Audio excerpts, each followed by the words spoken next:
Hello, hello, hello. I am back. I'm back. Welcome, welcome, welcome. Welcome back to my channel, good folks of the algorithm. How are you doing? I hope everything is well. Thank you so much for being patient with me, for not being able to do any cases or live stream for you guys for the week. Last week was my birthday week, so I wanted to completely enjoy it. I enjoyed it. I had a great time. It's a great thing that when you can get another year older, another year around the sun, many blessings, and I'm truly, truly grateful for it. And I hope everything is well with every last one of you. And shout out to Miss Jalen. I truly appreciate you. Thank you so much. Thank you for coming by. I appreciate you. And hi, Michelle. How are you? I hope everything is well. Thank you so much for dropping by. I truly, truly, truly appreciate you.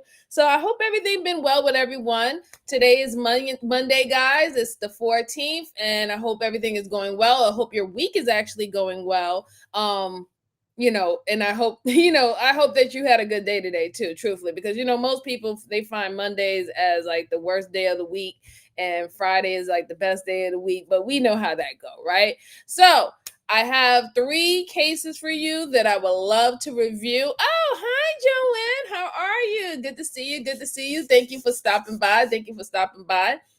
Truly appreciate you. So I do have 3 cases that I want to go over with you guys. These are old cases, but I thought that they were very good.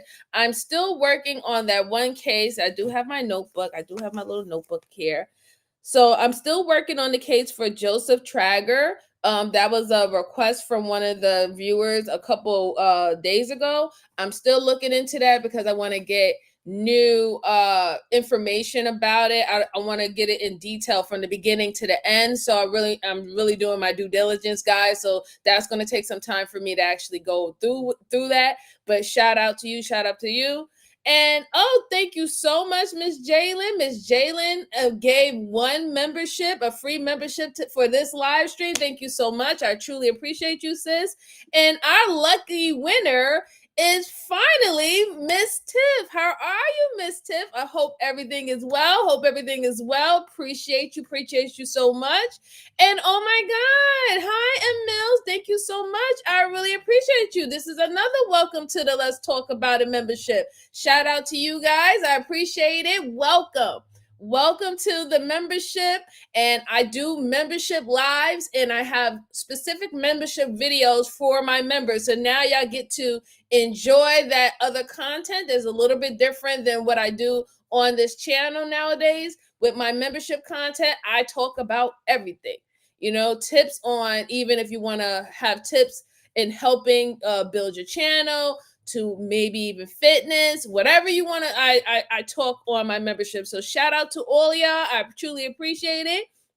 And we do have another new membership. Welcome to Miss Genesis. How are you? How are you? How are you? Good to see you, man. Good to see you. Truly, truly appreciate it. Truly appreciate it. Oh, okay. You say you're trying to get Joanne. Oh, okay. So yeah, like I don't know, like hopefully we can get her next time. Hopefully we can get her next time. Her membership might be off though. That's probably why you can't get her. But I truly appreciate it, Miss Jalen. Thank you so much for being so loving and kind to gift memberships to anybody who would be interested in joining the membership. Okay. Oh no, it's okay, Joanne. Don't worry about it. Don't worry about it, sis. We'll get you. We'll get you. We'll get it all together for you, okay? Truly appreciate you, though. Truly, truly appreciate you. Thank you so much. And so before we start, guys, listen. I have to go get my hair tied. I have to go get my locks tied. It's been a while. You see, my natural texture is coming out again. So because this is not my natural texture, I had to force it to get like this. My natural texture is very silky, so I have been going without 3 months without getting my hair retied. So I'm going to do that very, very soon, okay? Because this I can't deal with the 2 different textures anymore. I gotta be one texture, you know what I'm saying? One texture. But I truly, truly appreciate all y'all. Oh, don't be jelly, Miss Joanne. Don't be jelly. We got you. We're gonna get you. We're gonna get you. Let's see. What is the argument? There is no argument. How are you? So the first case that I have for you today is a wannabe gangster. This happened back in 2021. A wannabe gangster gets a reality check. Now, we did this on this channel a plethora of times where we've seen wannabe gangsters ranging from adults to teenagers who think they're going to be smarter than the average bear when they're going into interrogation. However, we come to realize that you're not smarter than the average bear. The detectives or the investigators, they are also trained to know when someone is manipulating them. And we tend to see that during the interrogation process, they end up telling on themselves. So we have another one for you. This happened July of 2021. And let me go ahead and share this now. Okay, here we go. In July of 2021, Mau Revels was arrested by the Las Cruces Police Department and brought in for interrogation. The police know that Mau attended a house party the night before, and during the party, he got into a physical altercation with another male. They believe that at some point during the fight, Mau pulled out a 9mm handgun, equipped with a laser attachment, and he shot and killed the other male. So, I don't know if you know why you're here. I don't. Okay. Well, I think you do, but I want to make sure. I want to give you an opportunity to talk to me. Yes, sir. You're here for a reason. You're not here by mistake, by chance. I know you know why you're here. And I want to explain to you, and I want you to talk to me if you wish to. But before we do so, man, since you did come in a police car, you were in handcuffs. You didn't come here on your own free will. I have to read your Miranda warnings. So what I'm here to talk to you about is something that happened early this morning. What kind of car do you drive? Dodge Charger. Dodge Charger. What year is your car? 2015. 15? Gotcha. What is your color of your car? Dark blue. Blue? Does it have any special...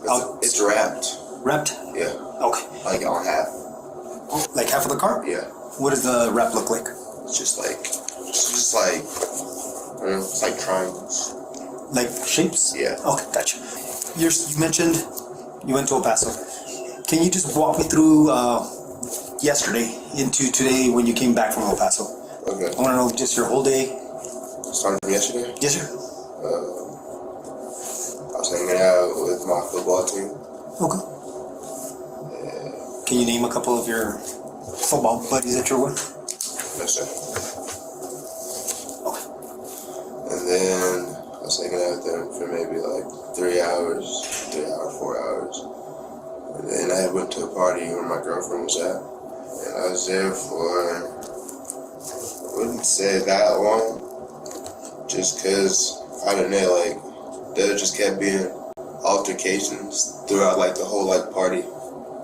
So I was really just mainly outside for most of it. Just sitting there chilling. Cause then the cops kept busting it too. Kept like shutting it down and they started that gun. And then, let's say, maybe like 2 something, I had got into a fight. I had got punched across like my face, like I don't know. I was just fighting back. So you got into a physical fight? Yes, sir. Okay. Do you remember who you were fighting? I don't know, sir. All I remember is someone had like, I don't even know who he was, but he had like a red jacket. Red jacket? Yeah, and I was sitting there chilling. Okay. And he had socked like the fuck out of me. Boom. But I was like, damn. So I fought back for a little bit. And I remember like him fighting. How are you? And when he fell, he like reached for like, he had like a, I don't know what these are called, like a satchel thing. Oh, like a little man bag thingy? Yeah. Gotcha. He had reached for it. When he was on like the ground, he had reached for it. I seen like his gun drop. So that's whenever I had fucking ran back to my car. And whenever I got back to my car, you just heard shots. And I don't know. And then I had just went home and I was just like, you know, like I didn't do anything. Like, I'm gonna be okay. The suspect has not only admitted to attending the party, but also engaging in a fight with another male. The detectives have several eyewitnesses claiming they saw Mo with a handgun, but none of them saw him shoot the weapon. So he had long hair. He just pops you really hard in the face. You start defending yourself. Yeah. You said he's wearing a I'm doing well, sir. I'm doing well. Thank you so much for asking. I truly appreciate you. Yeah, so first thing first, right? He seems fairly young. I don't necessarily believe that he's under the age of 18. Probably that is the reason why they brung him in handcuffs, and he doesn't have a parent with him. However, he did not have to speak if he didn't want to, right? And this is what a lot of people don't understand. You do not have to speak to these detectives or investigators. You can literally say, I want to call him a lawyer, right? I don't want to speak about anything until I get a lawyer involved, and they can pretty much put into words the things that I can't put into words for you to understand, right? So I don't I don't want you to misconstrue what my message is or use it against me, which is what these detectives are trying to do. They can use anything that you say as evidence to build their case for the state and the prosecutors. So we always say at this channel, keep your mouth closed, be quiet, go get a lawyer. Don't talk, don't try to do it by yourself, go get a lawyer. Even the best manipulative person should just go get a lawyer, right? It's just easier that way. Doesn't mean it's going to guarantee that you're going to get off.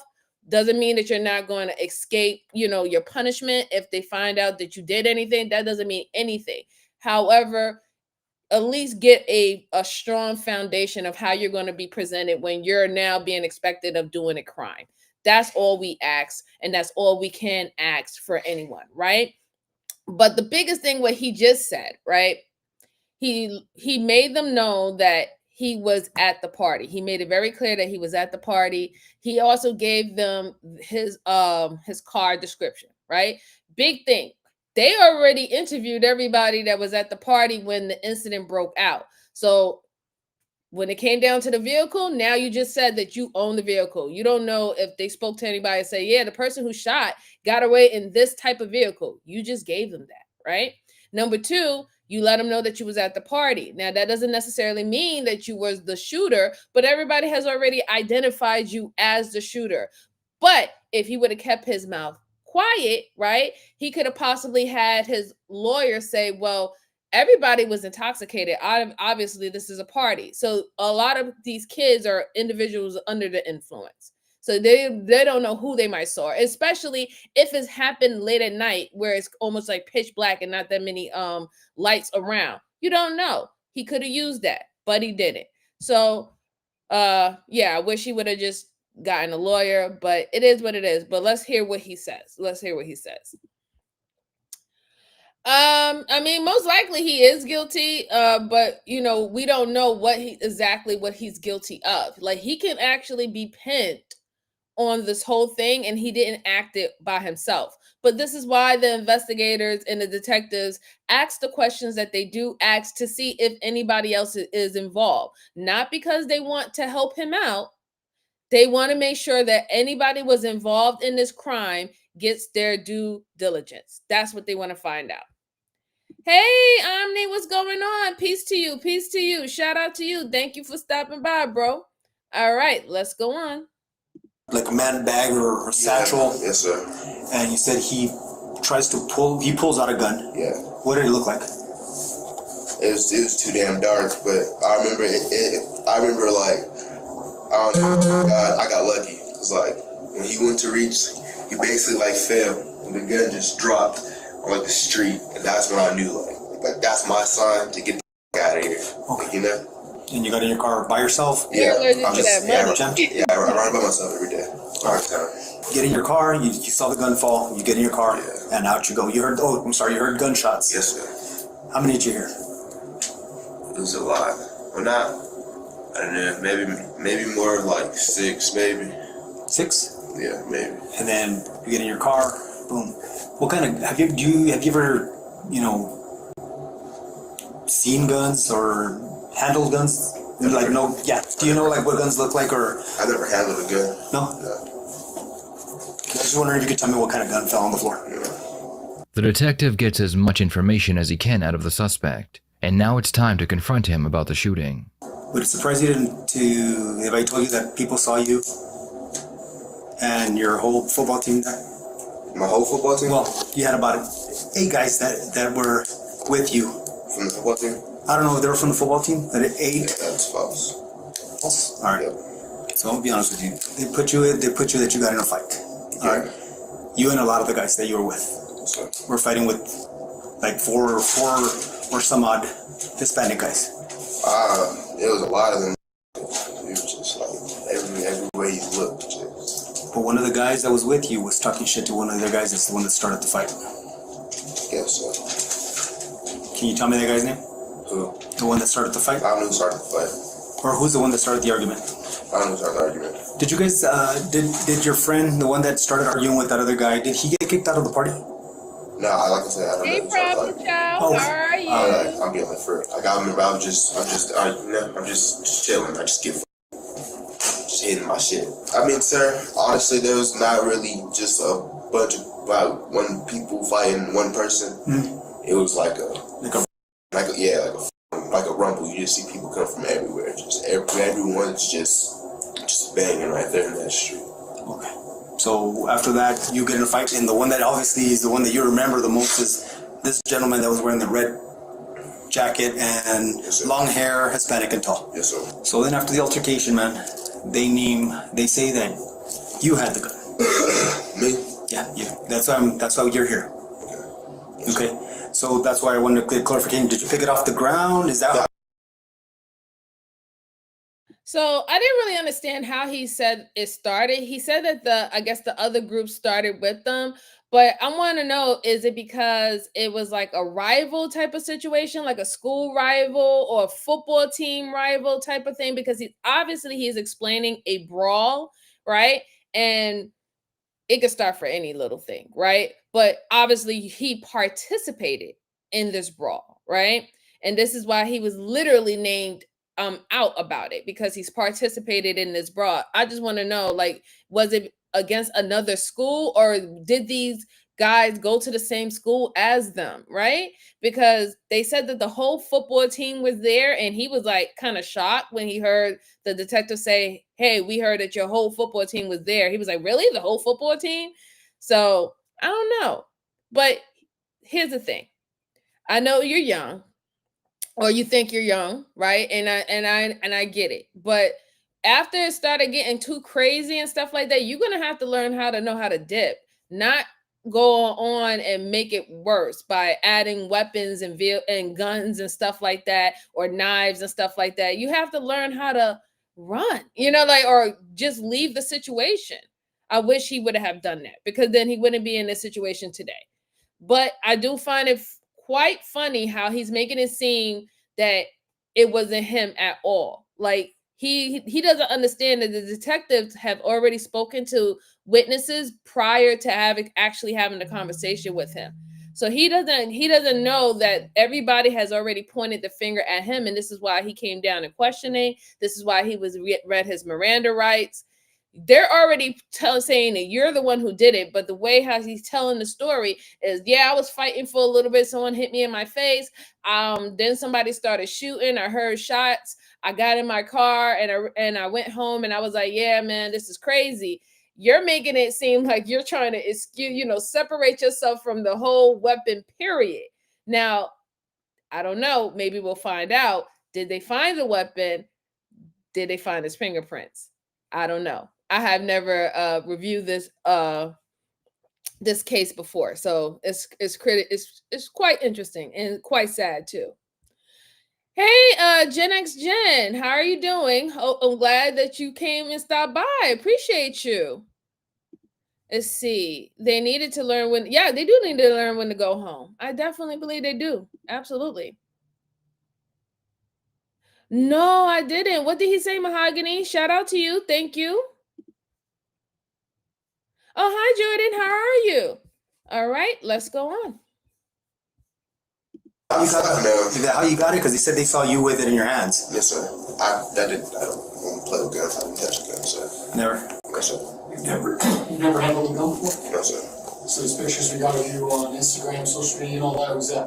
I don't have a gun on Instagram, social media, none of that. The suspect claims that he has never touched a gun in his life, but one of the detectives is quick to call him out. Mao had several social media accounts, all of which contained pictures of him holding various guns. That you guys were the ones with the handguns. Okay. Okay. And like I said, I want your side of the story. If Yes, you're scared because they were beating you up, I understand what happened. Yes, sir. And self-defense is a whole different deal. But Yes, sir. but Yes, sir. they. I would never. I don't even get the heart to shoot someone, bro. Like I don't. That's not me. I got you. I play football. I just got my first offer today. Like I really don't. I never said you had to shoot somebody. All I said was you had the gun. I didn't say you shot anybody. Yeah, but still, if you have a gun, you're gonna shoot someone. That's the intent for a gun is to shoot. No, sir. I have plenty of guns. I don't shoot people with them. Just because we carry the gun doesn't mean you're gonna shoot somebody. Makes sense? It's self-defense. It's a tool that you use as defense. If you own one. If you own it. I've never. I don't. I got you. So you brought it up, but did you shoot anybody? No, sir. Okay. And like I said, I heard shots. all right. Yes, So I this is what's gonna enjoy happen Red next, Street. right? Shout out to them, right? I don't want people thinking I'm picked you a stealing picture off people's something like that. content. I There's gonna enjoy be a a search couple warrant of on these channels, your and I residence, always pay okay? homage to them. Am I gonna find any guns in there? Am I? No, sir. No. We're gonna do a search warrant on one of your friends' house as well. I'm pretty sure they already told you. No. See, this is why I always suggest do not put nothing online that you're not willing to be proud about it or back it up. Okay. And this is what's happened with this young man. They searched his IG and his Facebook Live and stuff like that, and they found many pictures of him holding up guns and weapons. Now, mind you, that doesn't mean that you're a killer or anything like that, but it does give that image of you don't have no problems with weapons, right? And you don't have no problems with shooting weapons. That's what it shows, right? So even if, right now lying to the detective saying, oh, I never thought about having weapons and I don't do nothing like that, but that's completely opposite of what your social media accounts show. Your social media account shows that you like weapons, which is not a crime, right? And you probably shot a weapon before, which is, it would technically be illegal depending on your age or what state you are, but it's not necessarily a crime, right? But it's very important. Be mindful of what you're putting on your social medias. If that's not something that you're willing to show your mama or your grandmama or your grandfather and they be proud about it, I think that's a good border where you can go to whether or not if I should be posting something, right? And we can take that and put that with when it comes down to your clothing, nudity, whatever, anything, right? If it's something that your elder folk in your family, or let's say your church going folk wouldn't accept or approve of it, maybe I think not to post it. It is what it is. Let's see. Hi, Bridget. How are you? Good to see you. Good to see you. Thank you for stopping by. I truly appreciate it. Hey, Lana. How are you? Good to see you, darling. Thank you for stopping by. I appreciate you. Yeah, he lied about it. He really did. He's like, no, it's very easy for them to have access to your social media. Very, very easy. It's open for them to get access. That's where it is now, right? The government can go and tap into your things that you think is private and privacy. They can tap into it whenever they feel like it. You really don't control it. They are allowing you to be online. And I think if we start to think about that in that way, we would make better decisions. You are being allowed to be online. Okay? It's not a right. Okay? It's not a right. You're being granted access to be online because there's many other countries who are not that free that way. But let's go on. No, when your mom called you to let you know that to come out with your hands, did he tell you? Well, we're gonna search that house too. What house? It's his house. It's his house. Oh, my grandma's. Grandma's house, yes. Okay. So we're not gonna find any guns. They have your fingerprints, anything like that on those, are we? I don't live there, so can't tell you if you're gonna find a gun. Well, but that are your fingerprints. I didn't say you had a gun. I just said that, but I'm gonna find. No, not my grandma's. Okay. I don't even go to that. And right now, when I talk to Isaiah, he's not gonna say that you had a gun as well because everybody identified you. I'm not even bullshitting you. I'm here for a reason, dude. The detective attempts to bluff Mao by implying that he may have been caught on camera. There's a couple of videos that were out too. There's there's ring cameras now everywhere. Yes, sir. So there's ring cameras, and even some of the people that were at the party specifically named you that you had a gun, and that your cousin and that Isaiah had a gun. All right. They named you guys the only ones with the guns. Because I have a gun, sir. So I'm not saying that you did, but from what more than one person they were not even related are saying that you were. Yes, sir. If you did have a gun, it's the best time to be honest and let us know that you did have it. I'm not saying you shot or did anything with it, but that you had it in your possession. Yes, sir. Because once again, yes, sir. He's gonna say something and it better match what you're saying, dude. If not, somebody's lying, right? Yes, sir. And I got 3 different people that gave me specific names, and other witnesses that saw you guys and remember your car. They know you guys are very well known. Yeah. You know, your cousin has caused a lot of trouble.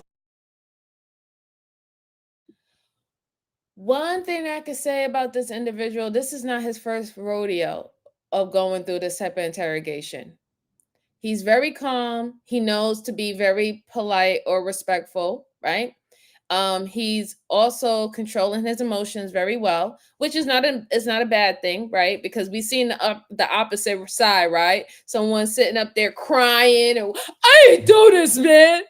I ain't do this. I ain't do that. They planning on me. We've seen that. And literally, lo and behold, when we get the evidence, oh, now is your fingerprints on it. We got a video of you, sir, shooting. We see, like, you'll be having all this new evidence pop out later on, but they did the most in the interrogation room. I didn't do it, man. I didn't do it. So I'm not saying that what he's doing right now is a bad thing. But what I can tell, this is not his first rodeo. This is not his first rodeo of probably being involved in a situation where they had to question him whether or not if he did something within that particular incident. Because the way that he's holding on, he kind of understands the flow of how the investigator is trying to question him. Even still, he's still keeping it up at this point, because we don't know if he's going to change later on or if there's going to be something that will be said by the detective that's going to make him actually come clean and say his true involvement in this situation. But for right now, he's reading it correctly, and he's like, no, I didn't have the gun. Yeah, I heard that this person said this. Yeah, I heard that you have 3 witnesses that said that I did it. Okay. Oh, yeah, you're saying that there could have been cameras that saw me. Okay, produce the evidence. He has that type of confidence with him right now, but I think that eventually he will break. I'm just trying to see what will actually break him to make him start really telling the truth about his involvement. Let's see. Omni said, not a right meaning neither. Yeah. Jordan said, probably too calm and confident in anything. Yeah, I mean, I say yes and no, right? Yes and no. It sometimes when you lead with too much confidence, it can give this arrogance type of feeling about you where you're like, okay, you're arrogant because you feel like you're going to get away with it, right? And that you're very convincing, right? But then if you act like you're a victim too much, that is also a sign too that you have something to hide, and you're dying for whoever is listening to you speak or tell your truth to believe exactly what you said. So you have, it's tricky with that situation because it can go either way. And this is for a innocent party or a person who's actually really guilty. It can go either way. This is why we just say it's better to just remain quiet and get your lawyer. We say this, we preach this on this channel, and we will continue to preach this on this channel until my lips turn purple. I'm going to do it, okay? Let's see.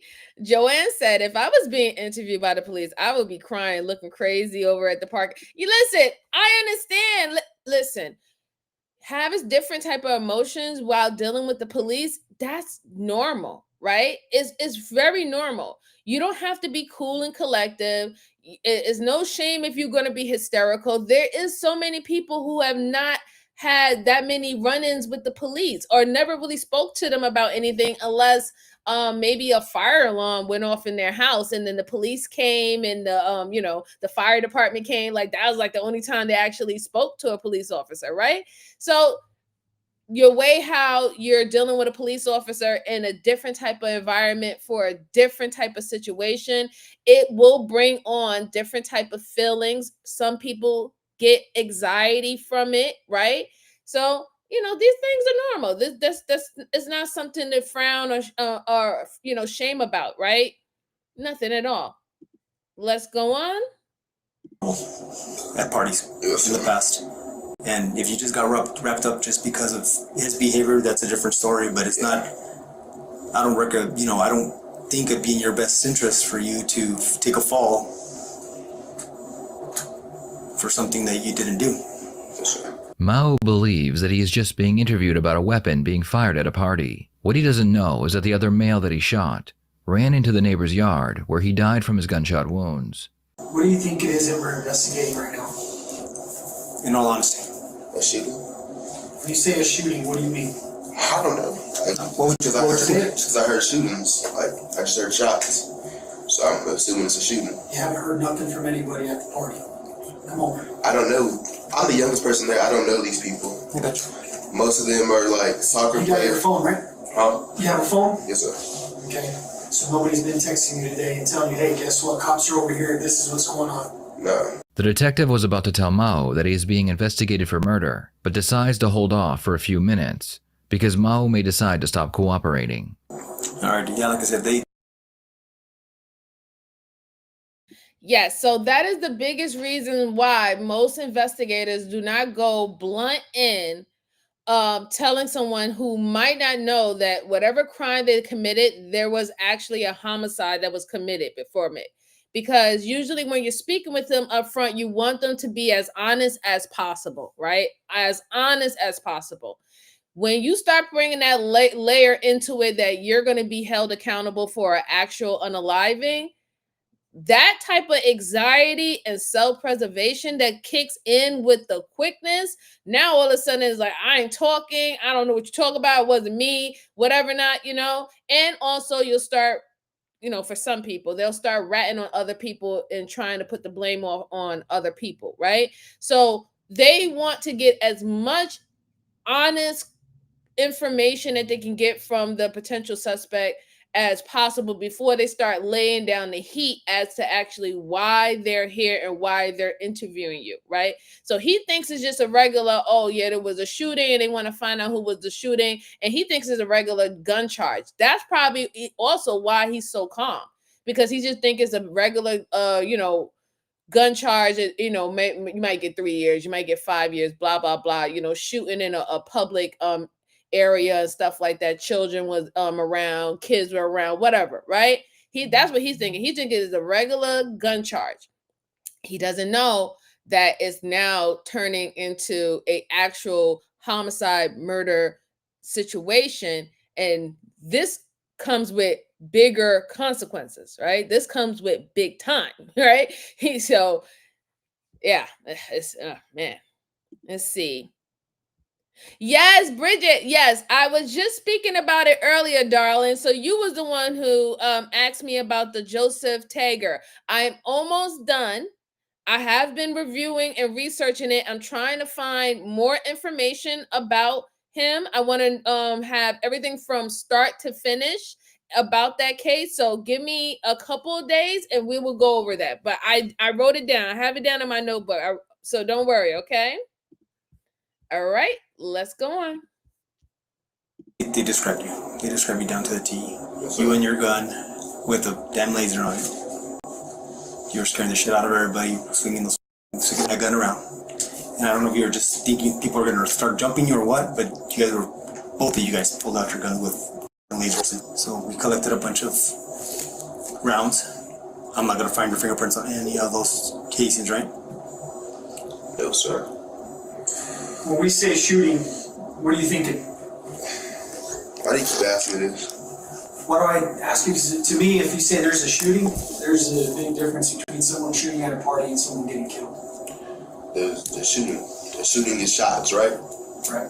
Okay, then there was a shooting. Like So I that's said, what you think happened? Wow. That's it? Okay, just shots, Bridget. just Thank you so shots. much, Bridget. like any other party happens, someone airs the party out. That's Okay.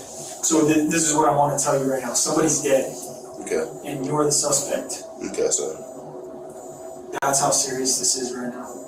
the fuck. That's what I want to tell you. Okay. So this is You know who's shooting dead? at a party. Huh? Do you know who's dead? Yes, sir. The guy in the red sweater. Yeah. The party that you're The at, one you that fought. You're identifying it. You as the shooter. Yes, sir. It's You a fought him. You just told me that you fought him. Yes, sir. And that he tried to pull a gun on you. Yes, sir. And then he ends up dead. Yes, sir. And you tell me that the gun fell in the street. Yes, sir. And that's what I'm telling you. Yes, sir. No. So what is that? How's everybody gonna look at that? That, What are they like, gonna say? that like it's my fault. Like you picked up that gun and you shot him, right? Yes, sir. But But I did not, sir. okay. I'm not gonna find any gunpowder on your clothes, right? Yes, sir. You shoot the powder, or I'm shooting next to you, you're gonna get powder. What if it's in like the area? It has to be like this close, dude. If you're not this close to the gun, it's not gonna be on your body because it doesn't travel that much. Yeah. Unless you're fucking shooting a cannon, Yeah. but you're not shooting a cannon, right? You're shooting a handgun that's being shot. It's only gonna be this much, dude. I mean, like 4 feet. Yes, So if you're not 4 feet from the gun, it's not gonna be on your clothing. Yes, Am I gonna find gunpowder residue on your clothing? Yes, sir. When the detective tells him that he plans on analyzing all of his clothing for gunpowder, Mao becomes noticeably nervous and his story changes. Originally, he said he ran to his car and that's when he heard the shots. Now he claims he heard the shots while he was in the crowd. It's big ass crowd. Big So you're close enough to where you believe you might have gunpowder on your clothing. Maybe, yes, sir. Okay.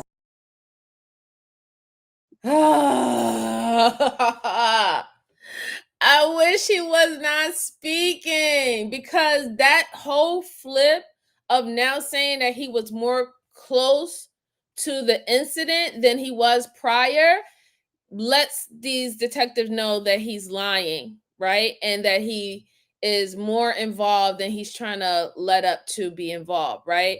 Because he didn't realize that when you shoot a gun, you have gunpowder all over you. It's on your hands, it's on your clothes, it's everything, right? He doesn't know that, right? That probably is a lack of education when it comes down to weapons.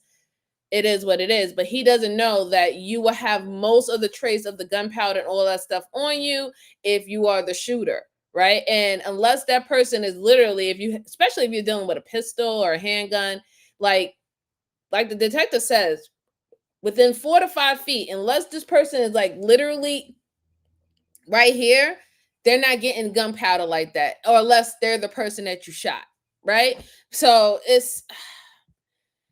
it's really bad because now they know that you're lying. Now they also know that you're scared, right? They finally was waiting for that moment. They was waiting for that moment for you to crack a little bit and break your facade, break that mask of I'm calm and cool and collective. They was waiting for it and they finally got it. They finally got it. Look at you. Now you're inching up, acting like you're very attentive and you want to really get to like you really involved into the conversation now. Oh, and this is so not funny, but it's just like you can see the certain type of signs and now we can understand what the investigators and the detectives are seeing too while they're in this room with these individuals, right? And we have a better understanding of it now. But yeah, Omni, yes, lawyer, right? Definitely. You got Bridget over here, court reporter, shaking her head. Like, I'm sure all the reports, as you being a court reporter, all the reports and cases that you had to see and transcribe, Bridget, I know this is nothing compared to that. But let's go on. But Fair enough. I don't have anything else anywhere else, sir. I got you.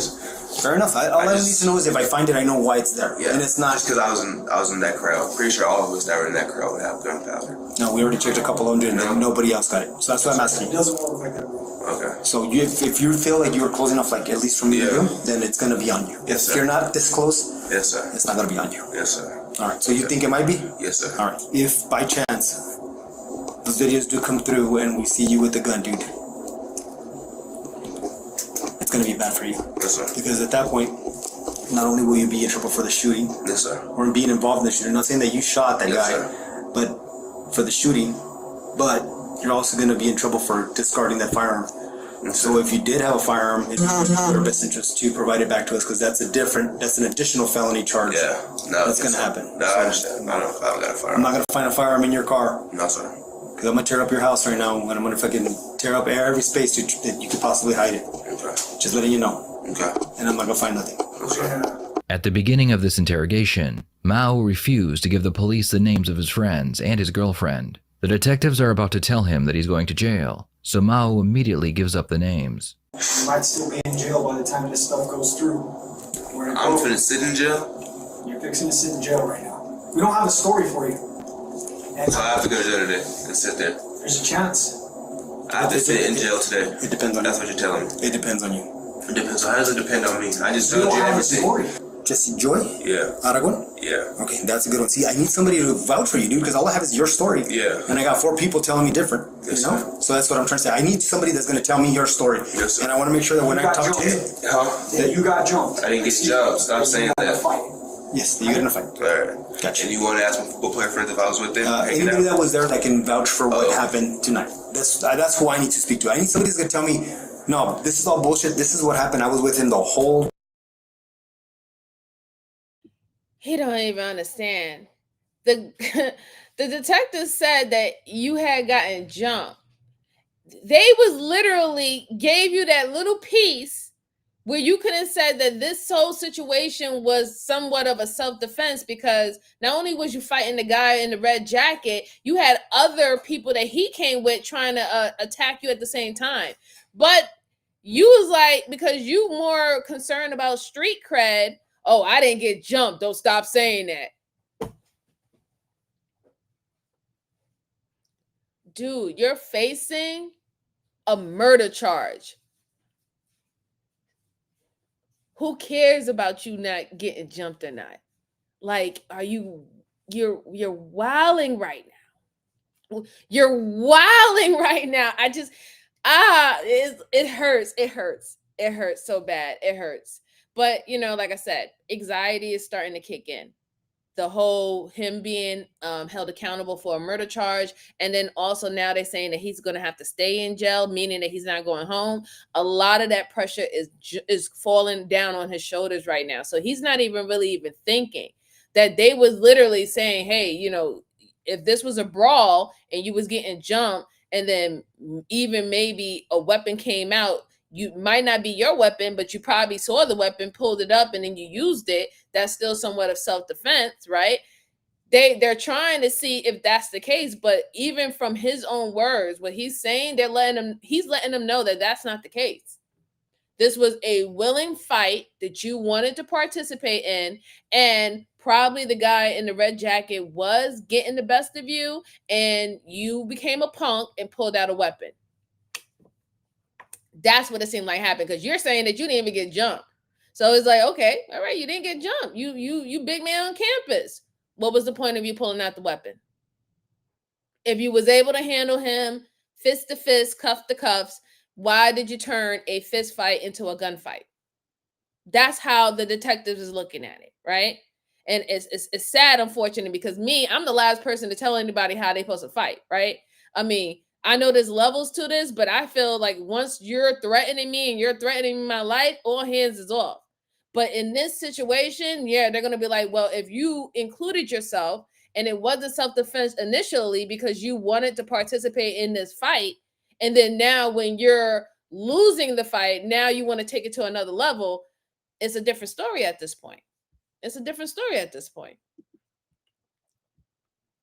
Yeah. Yeah, he needed his mama, he needed a lawyer, he needed somebody. He really did. He really did. Hi, Miss Conti, how you doing? Good to see you there. Thank you for stopping by. Let's go on. We only got a few more with this. Time this fight went down, he fought, he protected himself. This is what happened. I saw the gun fall. Someone that was close to you that could help me put that together. Well, I think she saw the beginning of the fight, Okay. but I made her leave. There's no way I can go home tonight. Well, that's what I tell you. If his story.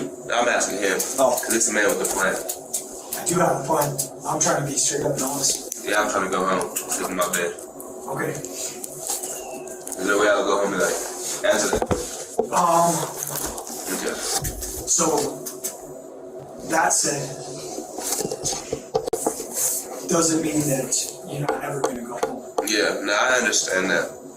I'm just trying to make it back home before my day. Dude, I'm gonna show you a picture on Instagram. You're sitting right next to him and he's got an AR-15 right on his fucking lap. Alright? You know that. You were there when you took the picture. It's literally your face. So, And then his Glock that he has. it's tough for us to sit here and want to believe you when Yes, you're sir. like blatantly lie. So some of the questions we ask, we know the answers to. Alright? Yes, sir. You and your cousin are in a lot of trouble. Yes, And sir. your cousin, someone tells me your cousin Totally got agree. you in a lot of trouble today. So it's something that you need to think about, and it might not be right now, but I am telling you it's going to come to a head eventually.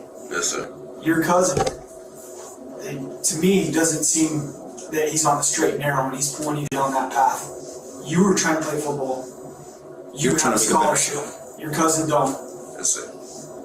Your cousin wants to have street rep or whatever it is that he wants to have so that he can sell his rap albums or whatever the case is. You said your Jordans were white, right? Yeah. So I don't want to take the wrong shoes and leave you without any damn shoes. Yeah. You got one pair of Jordans or? No, hell no. I got multiple. I was like, yeah, I know for sure if you play sports, you're gonna have at least 5. But I think my Jordans are downstairs, so Yeah. yeah. What about the clothes you were wearing last night? Where's the other? Just don't take any extra clothes that I don't want No, to. I don't like that, like I told you, I just take my shit off. Right, so And this is your gonna health, be, it's not gonna be painful on Joanne, basis. and your In the health. future, they swab your inside of your cheek, both sides, you're done. Were you born and raised here in Mexico? Yeah. I'm trying to get off and like go somewhere different. Any other state, any state Yeah. other than New Mexico. Somewhere different. Anyway. Arizona would be cool. Hard to tell, but it'd be cool at least. At least it's the same type of weather. No. Oh, no? No, Arizona is super hot. Doubled. I think the heat's longer.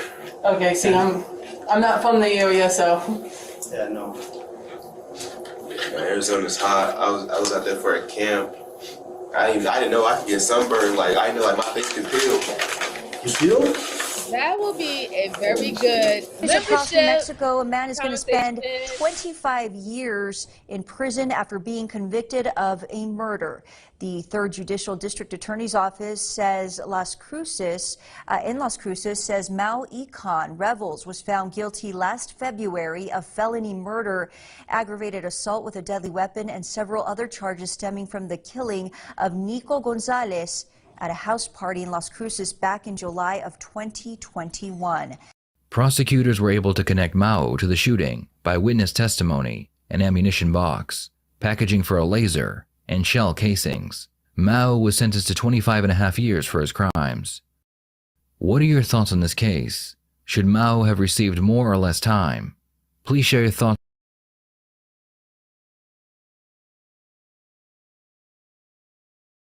Okay, so he got 24 almost 25 years for this situation. My only problem is they said that they found casings, right? They didn't say that they found DNA on the weapon, and then they also didn't say that they had the weapon. So I'm a little concerned about that. But he should have been quiet. Like I said, he gave a little bit too much information. He was trying to tell on himself. They broke him down, and they were able to, keep him comfortable enough where since he wanted to get out of it, that he was like, hey, yeah, swipe my hands, swipe my sneakers, take my sneakers, do all this good stuff. And look what happened, right? And this is why we preach here that, everything that you say in the interrogation room will be used against you, right? And it could be a possibility that he probably did do it within self-defense, but guess what? Somebody lost their life, right? And now them hearing from the horse's mouth what he said, he got in a fight with this person, he was willing to fight with this person, and then now, coincident, the person that you was fist fighting with dies from a bullet. A lot of that is going to be hit towards you. And now you ruined your life. You was supposed to be a football player. You're supposed to be doing bigger, better things. If you really cared about football in your career and being a football star or a college football star, you would have never had done that. You would have thought about that, and you would have left the party when it started to get rowdy. But You know, what was the old saying? Cause I'm kind of old. What is it? A hard head make a soft behind. Yeah, that still stands, don't it? Still stands. All right, so I have another one for you guys, another one, and I hope y'all like that one. Please just hit the like button for me. I truly appreciate it. It helps the channel. It keeps me in the algorithm, or help put me back in the algorithm. And if you know anyone who likes this type of content or this immersive type of viewing of cases, please share this out to anybody that you think will be interested. Truly appreciate it. All right. So the next case I have is faking insanity after stabbing your mother 200 times. So we're going to take a look at a case. This is an old one as well, but it has to do with a young woman who ended up unaliving her mother in a very gruesome way, and then I guess with the interrogation, she tried to play it off as she wasn't in her right state of mind when she did that. So let's see if that's the truth. Here we go. In Willoughby Hills, Ohio. 911, what is your emergency? What is going on?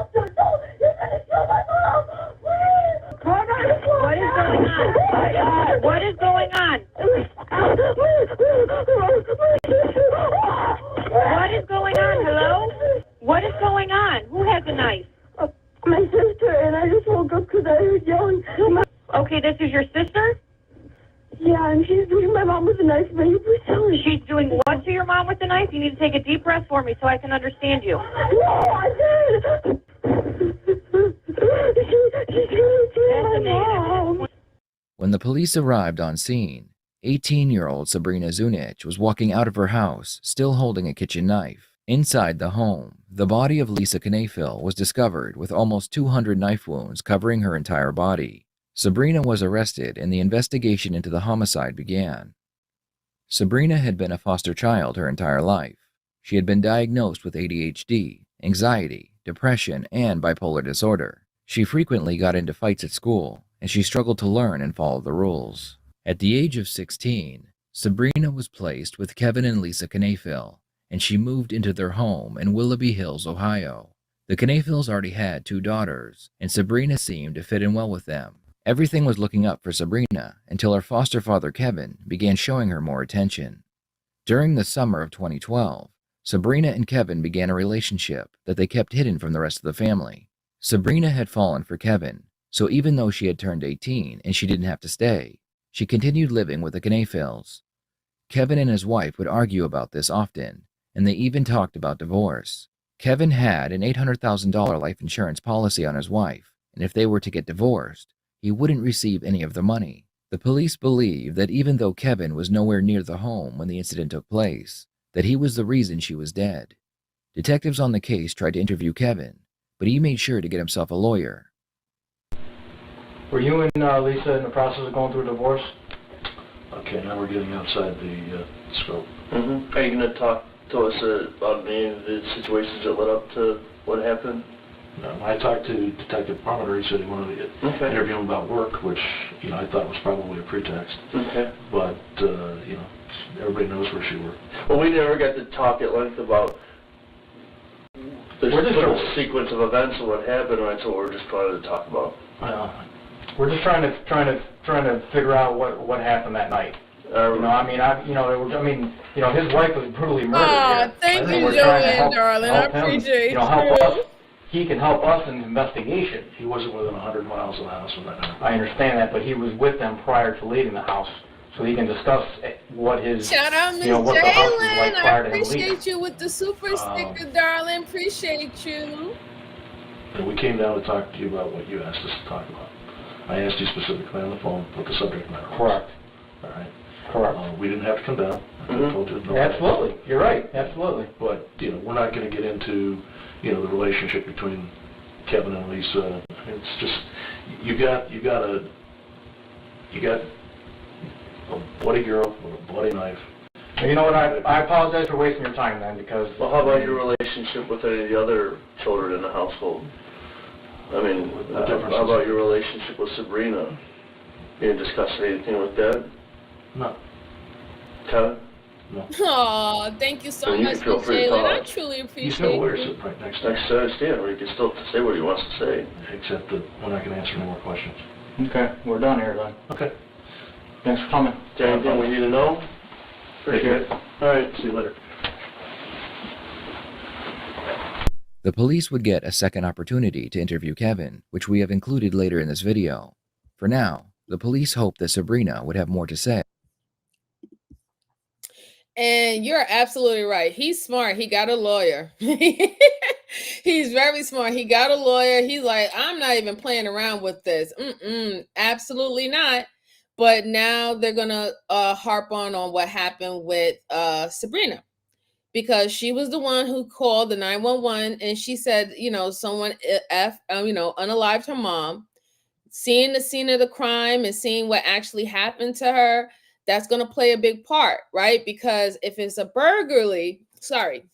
if someone's trying to steal something in the home, usually they want to get in and get out, all right? A burglar wants to get in and get out, get the goods, try not being seen, and then leave, right? The way how the mother was unalive, it reads personal. People don't understand certain things, especially when it comes down to these criminals and stuff. Certain things, it reads personal. And that's why they're going to, we all know it's standard for them to go to the closest of family members and relatives. That means spouses, children, nieces and nephews, grandparents. That's the line how they go. But the way how someone passes away, it also reads personal, and this is why they'll look to certain connections or who was close to that person at the particular time when the incident happened. And shout out to Miss Bridget. I appreciate you so much for the super chat. Happy belated birthday. Thank you so much, darling. I truly, truly, truly appreciate you. Thank you so much. You and Miss Jalen and everyone. I appreciate everyone, even the ones who don't financially contribute. I really do appreciate y'all as well. Thank y'all so much, so much. Yes, I'm an old girl, old gang. All right, let's go on. About why she took Lisa's life. After she received medical attention, Sabrina was brought in for interrogation. What do you recall? From yesterday? Mm-hmm. Getting done with my homework, getting, I don't know, and that's it. Mm-hmm. And going to bed. And we're at home? Mm-hmm. Would anything unusual happen? I don't know. Everything went fine according to what I knew of. Mm-hmm. What happened? Starting from when you got home from school yesterday.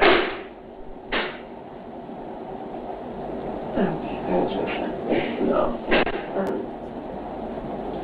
I got home, I went to do my homework. Then we had hamburger helper. And then I went back to doing my homework. Stayed doing my homework till like 1. I went upstairs. No, it was like 12. Went upstairs, tried to go to sleep. I couldn't go to sleep, so I went to go get some Advil. Mm-hmm. Ibuprofen. Because my head hurts, because I have really bad headaches whenever they feel like it. And after that, Where did you take ibuprofen from?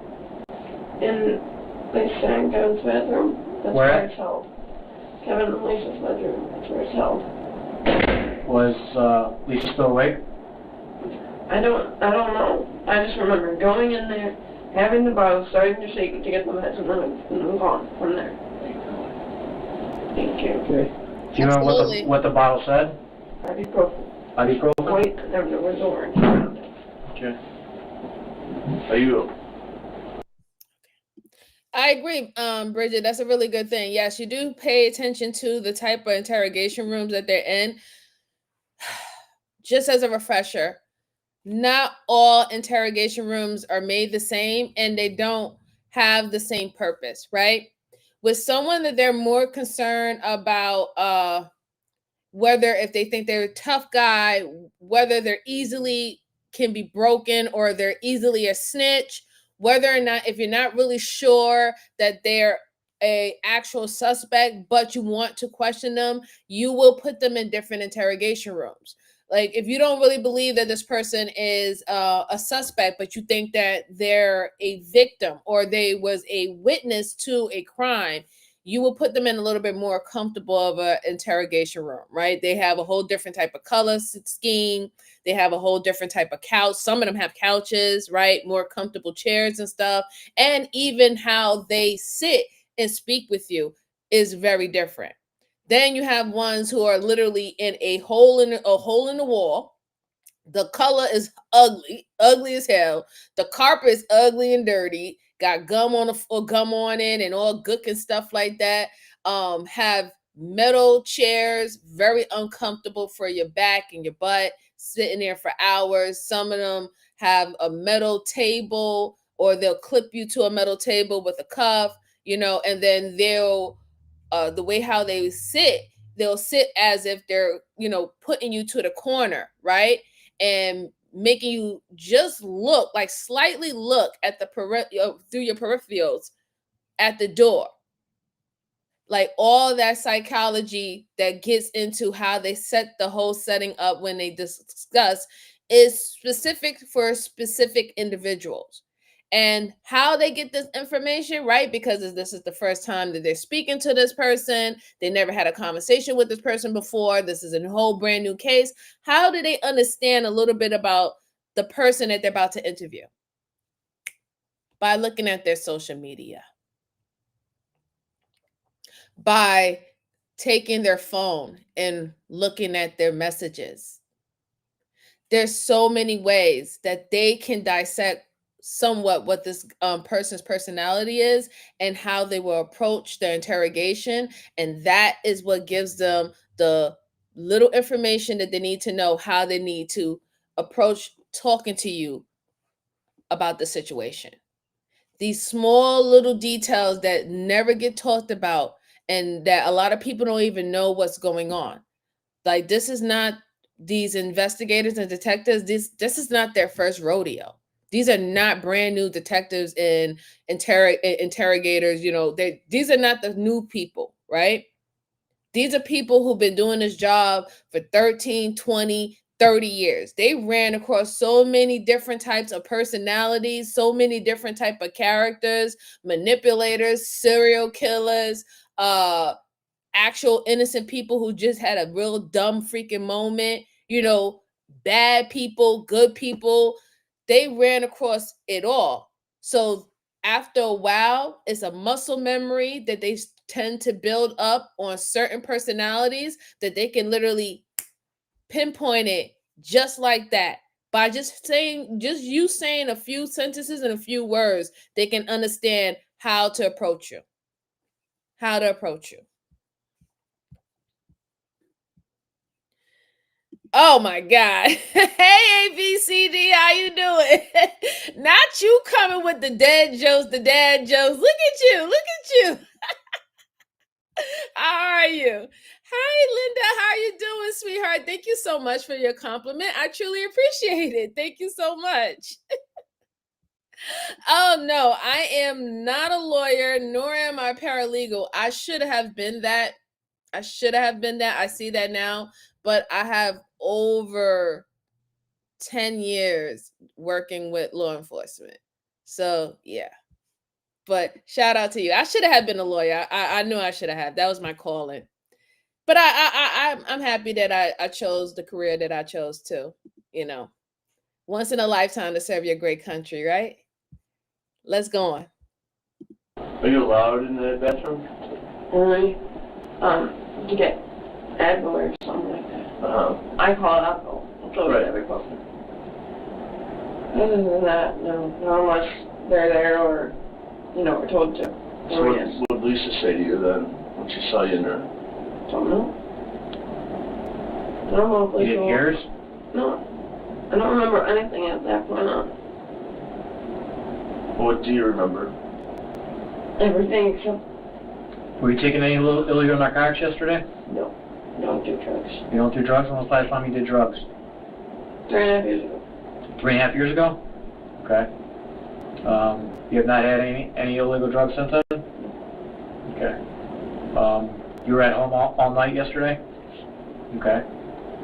After you ate dinner, did you have this opportunity to say goodbye to Kevin? Thank I you, was at the darling. computer desk. You're at the computer desk? I don't know. I went to the living room also because. Who knows? I might change my mind. I still got a couple more years in the tank. I mean, I was in the living room, I was in the kitchen, and I was in the office. That's it. Excuse me. I mean, I believe so. Yeah, he just said bye because he always says bye to everybody. Okay. And we either say bye, Chihuahua, he like kisses him. Well. Okay. You had an argument or anything with Lisa last night? No. No? Everything was fine. Everything's fine? Okay. All right, two things I want to point out. What happened to her hands, right? Her hands are covered as if she has wounds on her hands. That's number one. Number two, she has her arms crossed. Shows that she's not being forthcoming. She has her legs crossed. But like I said, even with the legs crossing with women is harder than it is with men to identify if someone is not being forthcoming, because our society, we are raised as women or as females to cross our legs, right? So it's hard. It's hard for us to pinpoint whether or not if we're being forthcoming if you see a woman crossing her legs. It's easier to outline that if a man does it, because men they don't really tend to cross their legs, right? They usually like their legs out, and then you ask them why they have their legs spread out like that. They say, I need air. I got to have air down there and stuff like that. That's what they say. So that's why it's hard, but you can definitely see what's going on when you look at her upper body, how she's only just looking at the paperwork, what he's writing down. She's not necessarily looking in his face. And that's because she's trying to make herself look like she's so sad and I don't know what's going on and my head hurt, my head was so bad, I just went and got medication. So she's trying to utilize the pity party type of situation. I mean, excuse me, it makes sense for her to do that because this is her mom, right? Who would not feel bad for a person who lost their mom in a brutal type of way, right? So she's leaning on that. She's leaning on them continuing to look at her as a child who is a victim of her mother being unalived brutally. That's what she's banking on. But it's their job to read her and to understand that she's not being forthcoming. She is trying to make herself seem more innocent about the situation. And she's also going to be very vague with her answers. It's going to be a lot of, I don't know. Oh, my head hurt. I wasn't really, paying attention. I wasn't really involved, or I wasn't even there, or, they're banking on her to fall into that, that storyline. They definitely are. And you can hear it too. You can hear what the tone of her voice, how she's even explaining her part of what she remembers about the situation and incident. You could tell that she's really holding a lot back. But let's go on. Have you had these type of issues in the past where you just don't remember things? I'm not positive. I mean, I know I was in my other group homes. When I was in a fight with other people, I blacked out. Mm-hmm. You mentioned you've had at your group home incidences where you blacked out. Have those been physical? What do you mean? Like, did you get in fights? People? Yeah, but it wasn't me hitting them. Mm-hmm. If I get a blow to the head, I'm gone. Mm-hmm. So I fell with my head. hit people before and not remembered it? Like, in the blackout? Yes. But not, I don't start fights. Mm-hmm. Ever since I first group home, I was 14. I stopped fighting ever since then. What do you think happened to your hands? I don't know. I'm just saying that I'm being charged with homicide. Well, we're investigating it. I remember. So obviously right here, she let it be known to the detectives that she's going for an insanity plea. I think the wrappings on her hand, they know that she had the knife. I'm sure they have gotten her DNA, even though, like I said, it's hard because that's her mom. So they share the same DNA, right? But I'm sure that they're going to find her DNA on the weapon, if that weapon was available. And there's another reason too. Her hands are bandaged because it was an actual fight, right? Mom was trying to save her life and was probably clawing and scratching or even trying to, get the knife from her or, something like that in that way. But you could tell that she's already starting to go for the insanity plea. That was the whole point of mentioning that one time in band camp, I blacked out before and I didn't know what was going on. And people were saying that I was doing this and I was doing that. And I had no clue and no idea. She's already setting the stage for them to have a false understanding of her history and how she blacks out. Like, ma'am, I think the only time you black out is when you do drugs or, you drunk a whole bunch of alcohol. Like, but those are things that you have done. Like, you choose to black out with substances. When you're talking about blacking out like that, it's not like you're sleepwalking, like it's not something that's coming natural to you where you just black out, you don't know what's going on, you're just moving around, touching stuff like that, right? But she is trying to let them believe that that is the case, that she has always blacked out, which is weird because they can go back into her records if they really wanted to.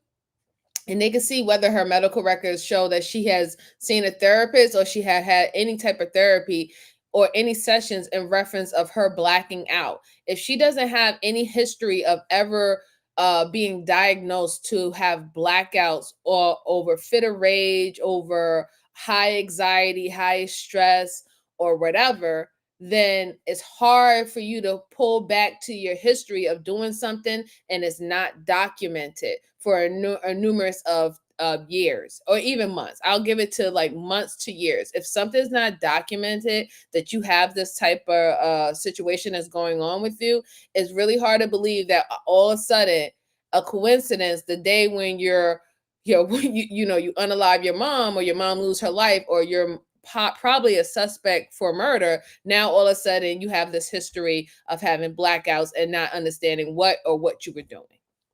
But let's go on. Let's see what else she has to say. I'm pretty sure you do. Yeah. Remember what you were doing prior to getting to the ambulance? No. In Lisa's room? Getting meds. For my headache. If I don't get it. Mm-hmm.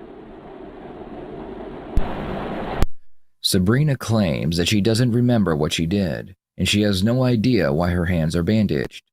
If this is true, then she doesn't know Lisa is dead, and the detectives can use her reaction to finding out to see if she is telling the truth. How do you get along with Kevin? Kevin and me are cool. Mm-hmm. I mean, he's more the one that helps me out. Mm-hmm. Because this is Megan to deal with. Megan has mental instabilities herself. Okay. And so we made agreements a long time ago that if I need anything, that I could go to Kevin. Mm-hmm. And if it was major that she needed to be involved in, then he would ask, but not to be concerned about small things. Mm-hmm. Because it's already stressing her out. Because of her job, and Haley, and Megan. How about... Hi, Gia. How are you, dear? Good to see you. Families have never been the best. Mm-hmm. I mean, I've never tried to hurt her, never had any thoughts of hurting her. Yeah, it's been emotional and mental abuse from her to me. She put her hands on me, not fighting, but restraining me because I wouldn't give an iPod to her. And I don't know. I don't know. She never seemed to like me, and she's been wanting me out of the house.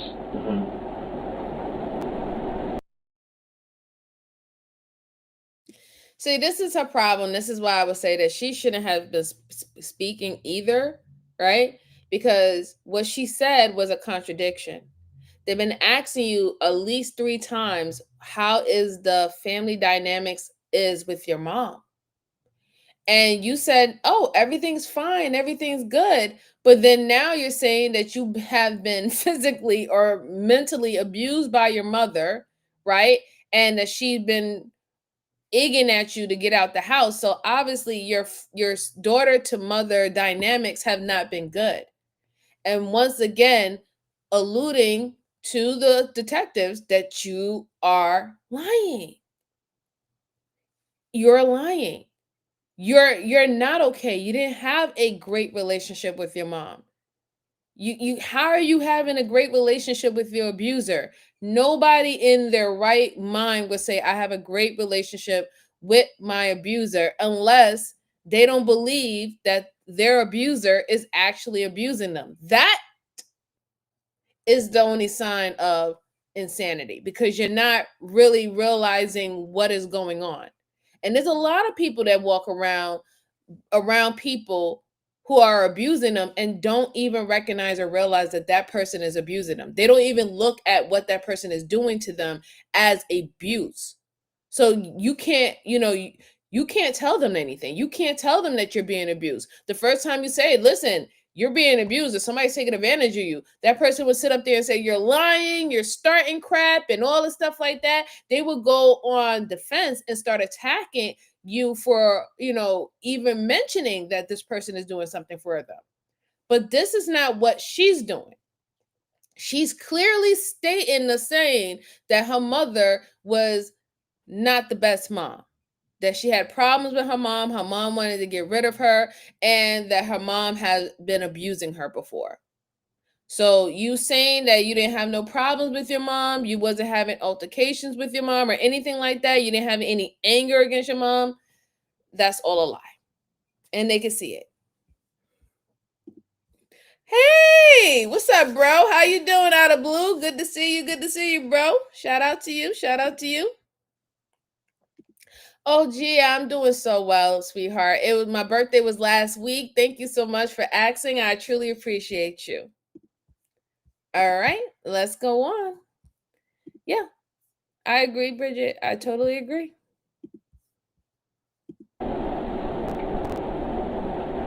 What's your thoughts on how Lisa is not alive now? What is your thoughts on that she is not alive? Maybe you didn't understand. That's what we're talking to you about.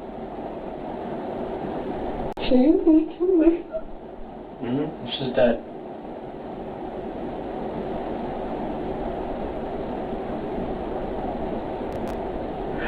You should have told me I did it.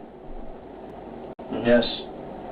Oh, thank you, Lana, dear. I truly appreciate it. Thank you, sweetheart. That's why we need you to concentrate and think about what happened. There's always 2 sides to every story, and we want to know what you had to say about it. And we know you were there. There were officers that got to the house after they were called. So we just need you to focus on what happened. You were doing homework, and you got yourself to the bedroom to get the medicine. What you need to do now is bring it all together and think real hard about maybe what happened next. And then that'll explain how you got some wounds to your hands. Okay? Thank you so much, dear darling. I truly appreciate it. We need to know, that's why we're asking you to think about it. We need to know how to help you, okay? And we don't know that until we need to get some facts and find out what's going on. And that'll give us the best course on how to proceed from here and help you, help the family, and go on from there.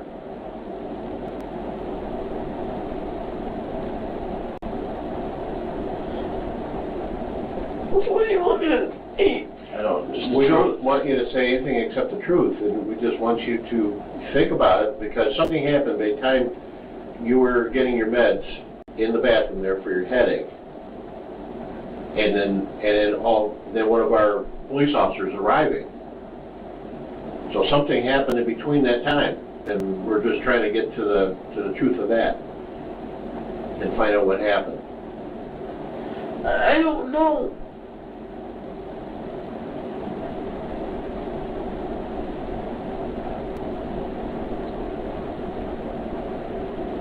This is really good. Yes. Sorry.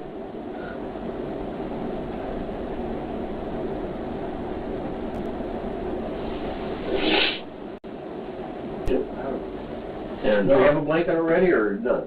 You don't have a blanket? Oh my gosh.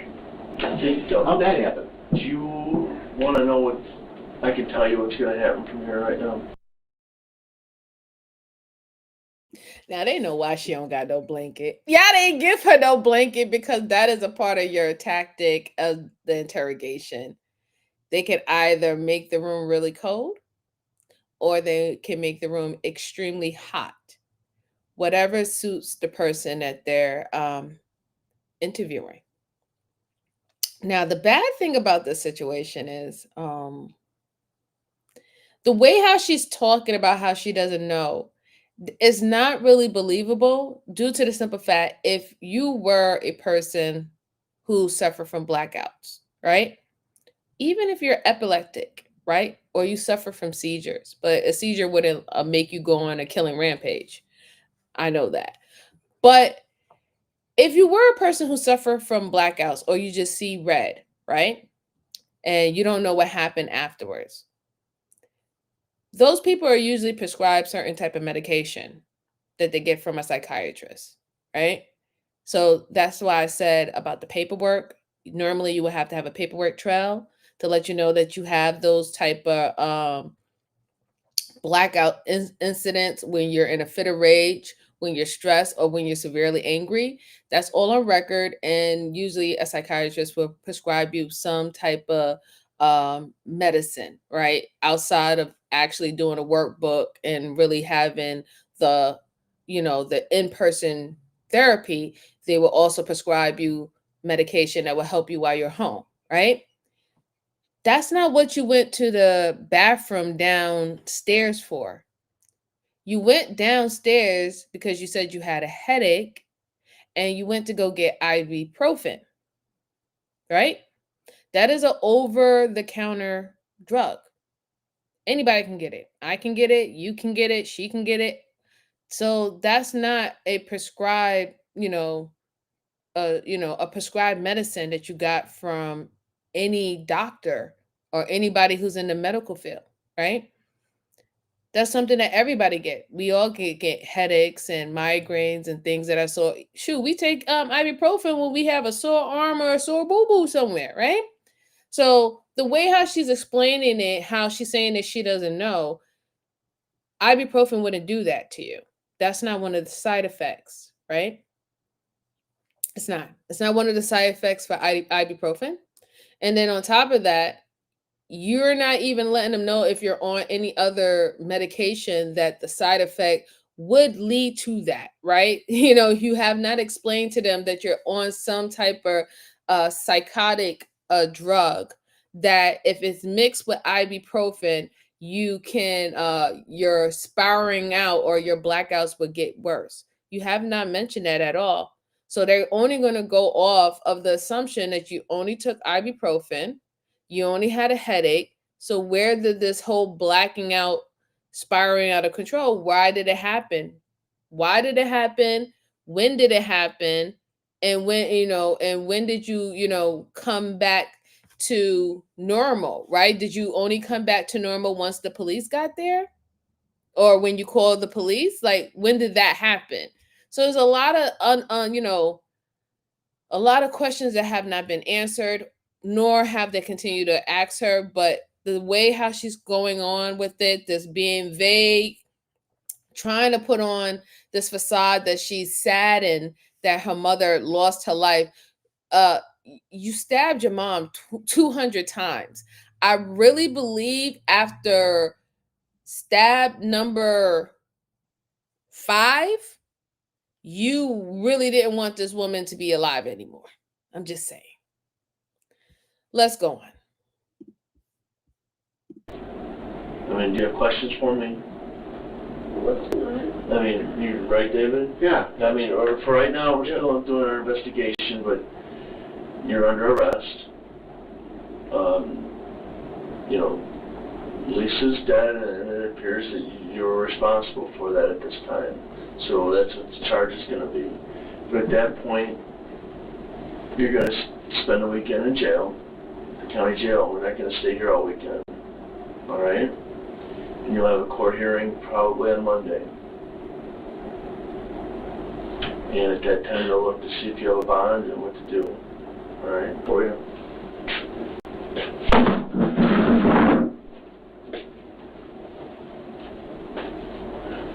While Sabrina was in jail, Kevin spent most of the life insurance money. He paid off his home, bought cars, purchased another home in Florida, and even took flying lessons.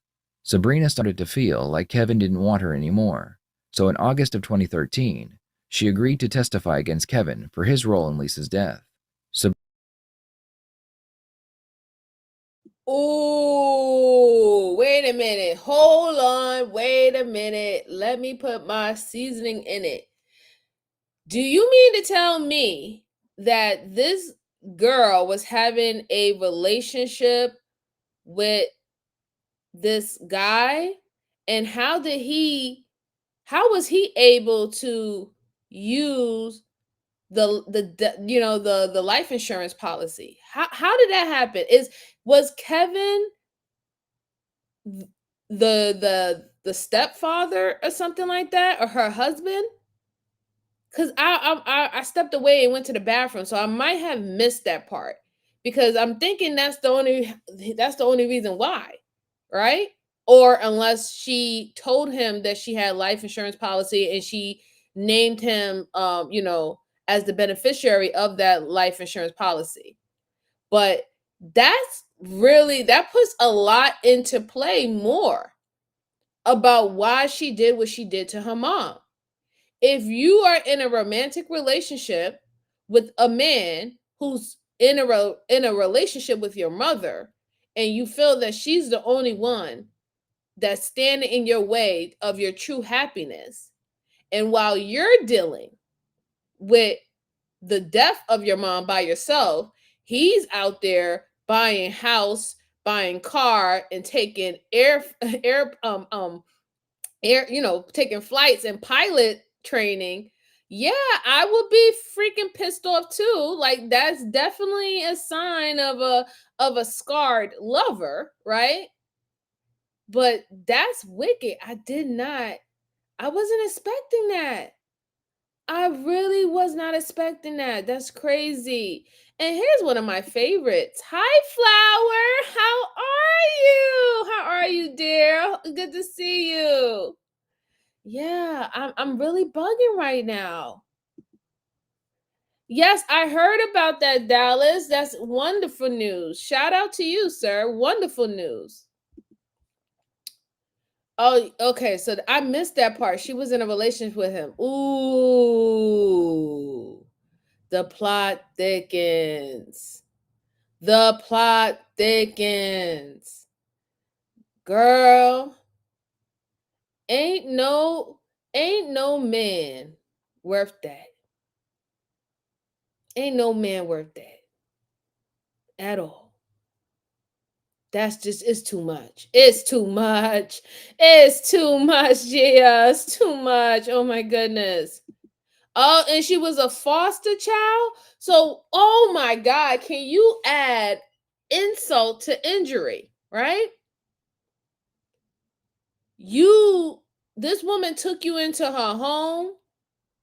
She decided to raise you as one of her own, shelter you, feed you, all that. And you unalive her because you wanted her man? Can you say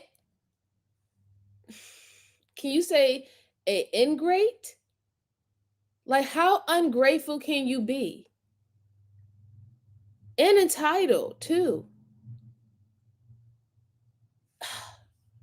I'm flabbergasted. I'm so flabbergasted. Yes, Flower, I'm doing well. I'm doing well. Last week was my birthday, so that's why I did not stream last week. But I hope everything's going well with you, love. And if it is, I'm glad. All right, let's go on. Now I feel a kind of way. I feel a kind of way right now that with all that new information. Thank you so much, Bridget. Yeah, that probably happened when I went to the bathroom, so I didn't hear that extra part. Wow. Sabrina claimed that Kevin had used her love for him to manipulate her. The day before the incident, Kevin was driving Sabrina to school when he stopped the car to talk to her. He began to cry and he told her that he would end his own life if Lisa wasn't dead. Basically, he convinced me that I wouldn't get caught. We'd pretend like nothing happened. We wouldn't know a robber broke in, make it seem like, tumble the jewelry box and leave the door open, hide the knife, or it was supposed to be a gun. We were supposed to go to a shooting range the weekend of what happened. But Lisa got mad when he told her because she wanted to go along. You don't spend any more time with me. You're spending too much time with her. And so that didn't happen. Okay, I'm getting heated. I'm getting so fired up right now. I'm getting so fired up. So the fact that this insanity plea that you tried to allude to in the interrogation room did not work, and now that you see your lover living his best life with Lisa's money, right? Because we could tell from what she's saying that he's a narc and he used you, right? That's what narcs do. They use everyone that they possibly could, right? But now you're trying to blame him. This is not manipulation to the point where she thinks that it's going to help her, right? It's not. Because he didn't do the crime. You did the crime. You, in your own will, own spirit, consented to do the crime. And if, in fact, you had more to, quote unquote, you thought you had more to benefit with Lisa being gone than him. That's what you told yourself when you did it. You told yourself that this would benefit you more than him in this process because you get him. And he FAFO you, right? And let you know that this was benefiting him the whole entire time because now he also got money that he doesn't deserve. And on top of that too, you can't even use this to also criminalize him that much. I want to see how the detectives play it out, right? Because if they can get text messages that this was all plotted and stuff like that, not only just her word, because now she's explaining herself after after being a jaded lover. But if they can actually get physical text messages or emails or even a recording of them having that conversation, then he will be he will be included into this, right? Because then now it's first degree murder. This is something that was intentional. Y'all plotted it before the incident happened and he was involved. But if that doesn't pop up, if none of that is being shown, no, boo-boo, you're gonna deal with the murder of your mom by yourself. You're gonna deal with the murder of your mother by yourself because you were the one who decided to act in that manner and also to unalive her in a brutal way. He had no plans of you doing that. So unless she can prove that, it's not going to fly. It's not going to help you whatsoever. Let's go on. Because it happened before. If I were to went to the shooting range and know how to use a gun, then it would have happened with a pistol that his uncle gave to him, wasn't registered in his name, couldn't be followed back to him. I was like, okay, well then just do it with a knife. And he was like, you want to get that up and close and personal? Like, you want to be that personal? So was your suggestion you use a knife instead of a gun? Correct. He had me convinced it was only going to be like 25 years and he would be there for me afterwards and that he would bail me out if it were that you got caught or anything. And I told him, look, you do know I'm risking my whole life. Everything that I've done, getting my high school diploma, being able to do everything that I was planning on doing in life. And he was like, well, this is all on you. I had full trust in him. I don't know, and I don't trust people.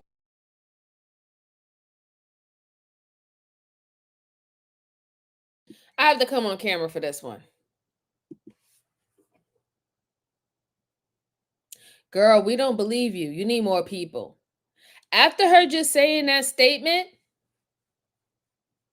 I don't even believe that he was involved. I don't. It's starting to sound like, for my old heads, y'all remember that movie with Alicia Silverstone, Crush, back in the early 1990s? Put a one in the chat if y'all remember that movie. Now, the ones who don't remember that movie or who didn't see that movie, it was about a teenage girl who became obsessed with her teacher. And she would do things trying to destroy his relationship, try to unalive the woman that he was with. And even to the point where she didn't get her way, she tried to unalive him, right? And she had concocted this whole thing in her head that she was in a relationship with her teacher. Mind you, this particular teacher never gave her any hint that he was interested in her in that way. Even when she tried to provoke him, and coerce him into sexual, endeavors with her, he was very stern, but she would not get it. She would not take a hint. And she just became even more obsessed as the days went by.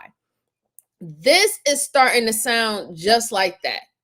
It seems like she concocted a whole relationship with this man in her mind, and she was the one who decided that Lisa needed to get out the way. I do not believe that they had a whole conversation. You cannot convince me that you will have a whole conversation with a man who would tell you, well, it's only 25 years if you get caught, and I'm going to be there ride or dying for you. Girl, we have women out here who've been married to men for 20 plus years, and as soon as they get sick, they men up and leave their fucking ass. They don't want to deal with them when they're dealing with cancer or anything of that, breast cancer, none of that. We got women who've been married for men for decades, and as soon as their wives are terminally ill, they are leaving them and moving on to the next woman, or was starting to have the side woman in the relationship to the point where they thought she was about to, croak, and they already solidified with who's the next person they were going to get married. That's literally what happens in real life.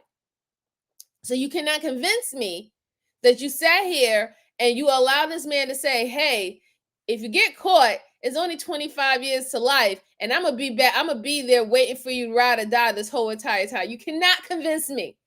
There's no way. And for you to be this smart and this strategic, even though you're dumb, but the way how you went by it, to be this smart to try to make a insanity plea, you cannot tell me that this man was able to convince you that you losing 25 years of your life, or him waiting for you for 25 years of your life if you get locked up, was a good thing. There's no way. I'm sorry. I can't believe it. Nope. Absolutely not. I don't care. I know people can disagree with me all you want, but personally, I am riding out with my decision, and I do not believe it. I believe that she acted on her own. She acted on her own, and she thought that if she got Lisa out the way, that as soon as, Lisa was gone, that they were going to collect the money and they was going to live happily ever after. That's what she believed. I don't think not once did he have a conversation with you saying, listen, if you get caught, it's only 25 years and I'll be waiting for you. There's no way. There's no way. No, I don't believe it. I can't.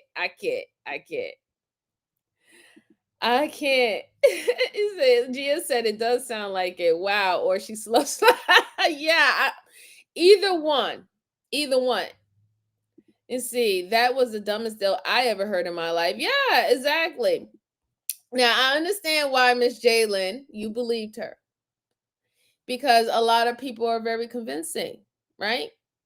When you're dealing with users and manipulators, they're very convincing, and you will believe exactly what they tell you. And it's also because you want to believe them, right?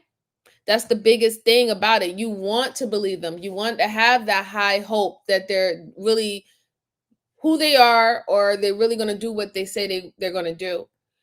So I understand why you believe her, but I don't believe that whole part that they had the sit down conversation where he literally told her that if you do this, and you possibly get caught, it's only going to be 25 years, and I'm going to wait it out for you for 25 years, and we're going to be together happily ever after. I just really, it's really hard for me to believe that part. I'm sorry. I really.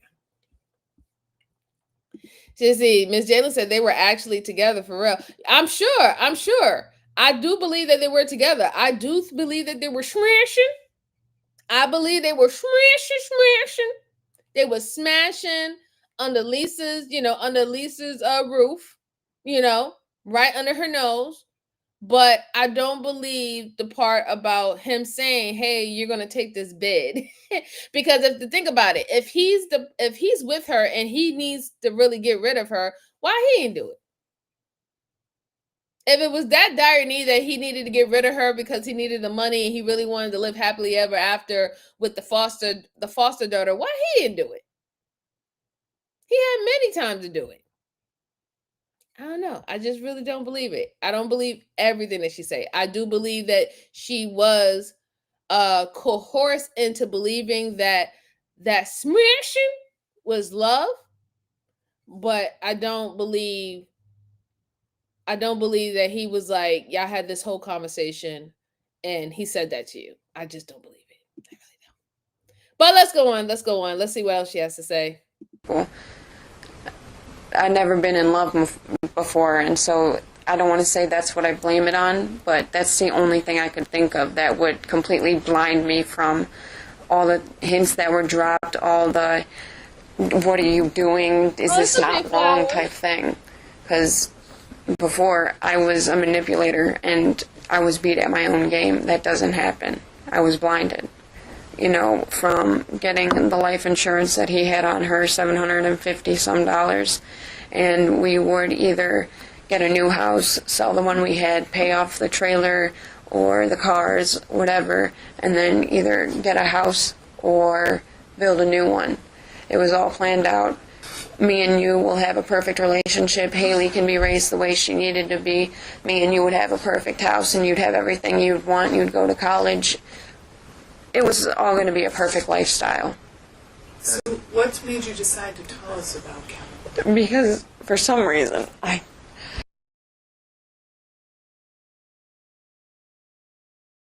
Where do you want me to rewind it at? Bridget, where do you want me to rewind it at? Just so we can be sure. Do you want to rewind it to the point where she started talking to them? And letting them know the truth and everything like that, or what part? Because I can rewind it up to when she started to talk to them when she was like became a jaded girlfriend. I could rewind it from there. I think it's right here. Yeah, wait. Okay. Right here. Okay, I'll rewind it from here. Is this good enough? I hope this is good enough. So Flower can catch up too. All right, here we go. Money. He paid off his home, bought cars, purchased another home in Florida, and even took flying lessons. Sabrina started to feel like Kevin didn't want her anymore, so in August of 2013, she agreed to testify against Kevin for his role in Lisa's death. Sabrina claimed that Kevin had used her love for him to manipulate her. The day before the incident, Kevin was driving Sabrina to school when he stopped the car to talk to her. He began to cry, and he told her that he would end his own life if Lisa wasn't dead. Basically. Oh, okay. So you wanted to know from the beginning to see her family dynamics. Yeah, that would be a little bit too far, Bridget. A little bit too far, because we're already like halfway in, and I do have another case for you guys. So we still trying to break down this one. So if anybody needs to know the dynamics of how her family was, and if you missed it, just scroll back. I guess when the live stream is over, and you'll catch it. Let's go on. Basically, he convinced me that I wouldn't get caught. We'd pretend like nothing happened. We wouldn't know a robber broke in, make it seem like, tumble the jewelry box and leave the door open, hide the knife, or it was supposed to be a gun. We were supposed to go to a shooting range the weekend of what happened. But Lisa got mad when he told her because she wanted to go along. You don't spend any more time with me. You're spending too much time with her. And so that didn't happen because it happened before. If I went to the shooting range and know how to use a gun, then it would have happened with a pistol that his uncle gave to him, wasn't registered in his name, couldn't be followed back to him. I was like, okay, well then just do it with a knife. And he was like, you want to get that up and close and personal? Like, you want to be that personal? So was your suggestion you use a knife instead of a gun? Correct. He had me convinced it was only going to be like 25 years and he would be there for me afterwards and that he would bail me out if it were that you got caught or anything. And I told him, look, you do know I'm risking my whole life. Everything that I've done, getting my high school diploma, being able to do everything that I was planning on doing in life. And he was like, well, this is all on you. I had full trust in him. I don't know, and I don't trust people. I've never been in love before, and so I don't want to say that's what I blame it on, but that's the only thing I could think of that would completely blind me from all the hints that were dropped, all the what are you doing, is this not wrong type thing. Because before, I was a manipulator, and I was beat at my own game. That doesn't happen. I was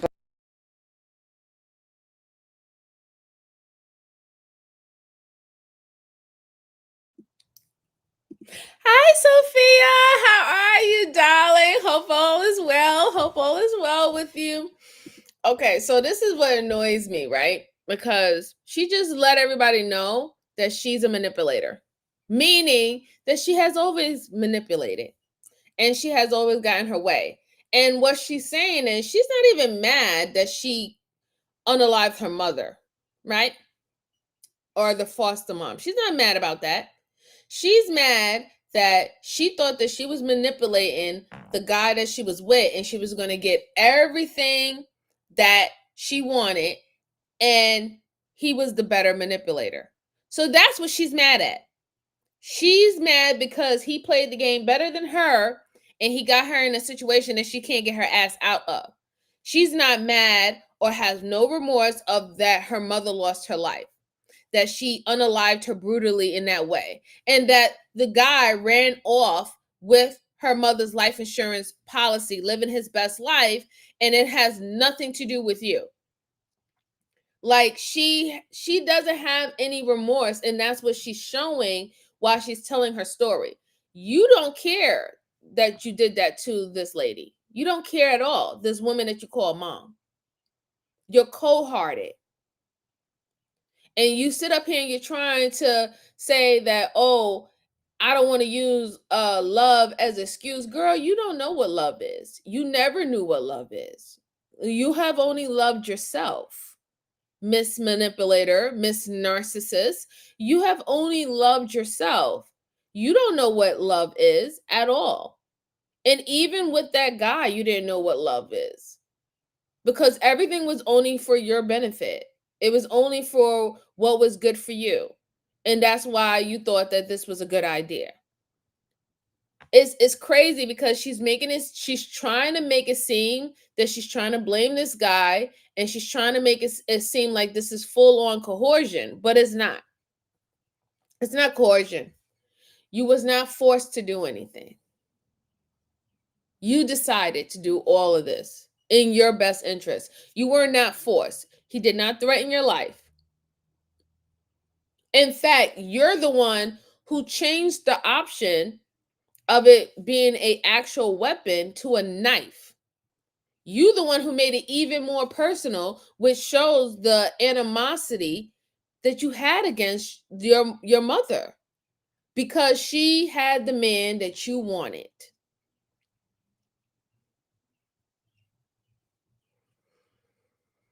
Miss Jayla said, objection, objection. Harassing my client. Leave my client alone. Objection, no. The court says overrule, Miss Jayla. Court said overrule. Court said overrule on that one. Nah, she's completely showing her character and her personality. She would have did this if it was anybody, and that's the bad part. That's the sad part. That's what she's showing. It didn't have to be specifically Lisa, Miss Lisa. She would have did this to anyone, because that's how narcissists are. They would do this to anyone who steps in their way, or they feel who steps in their way. It's sad. Let's go on. Blinded, from getting the life insurance that he had on her, $750 some, and we would either get a new house, sell the one we had, pay off the trailer or the cars, whatever, and then either get a house or build a new one. It was all planned out. Me and you will have a perfect relationship. Haley can be raised the way she needed to be. Me and you would have a perfect house, and you'd have everything you'd want. You'd go to college. It was all going to be a perfect lifestyle. So what made you decide to tell us about Kevin? Because for some reason, I'm religious and the truth prevails. And for me to go down for this when I wasn't the only one involved, it didn't seem right. And when you start thinking with your head and not your heart, you realize if somebody loved you, they wouldn't let you go down like that.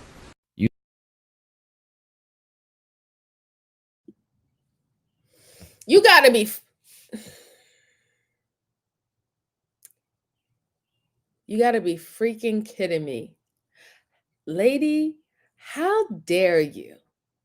How dare you say that I'm religious and I speak truth to power when you unalived your foster mother for selfish reasons, and then you lied continuously about it. And the only time you want to come out with this whole story is not even because you're sad that you did that to your mom. No, you doing this because you're jealous that homeboy got to run away with the bag, and you know that you're not included. Like, that is the only reason why you are having resentment. That's the only reason why. That is literally the only reason why you have changed your story. It has nothing to do with anything else. Not a guilt trip, no nothing. That's crazy. That's honestly crazy, man. More man Kamar Ali, how you doing, sir? He said, greetings of peace and salutation, sister. Life of this world is a short time. Every soul shall taste death. Worship none but one God. I agree. Shout out to you. Nothing can last forever. Didn't they have a secret relationship to the dad and the child? I think so, yes. I think so, Miss Sophia. Yeah, there's nothing behind her eyes but evil. Pure evil. She does not care. She does not care. Everything is about what she wants. And like I said, she's literally only upset and telling this because she got duped.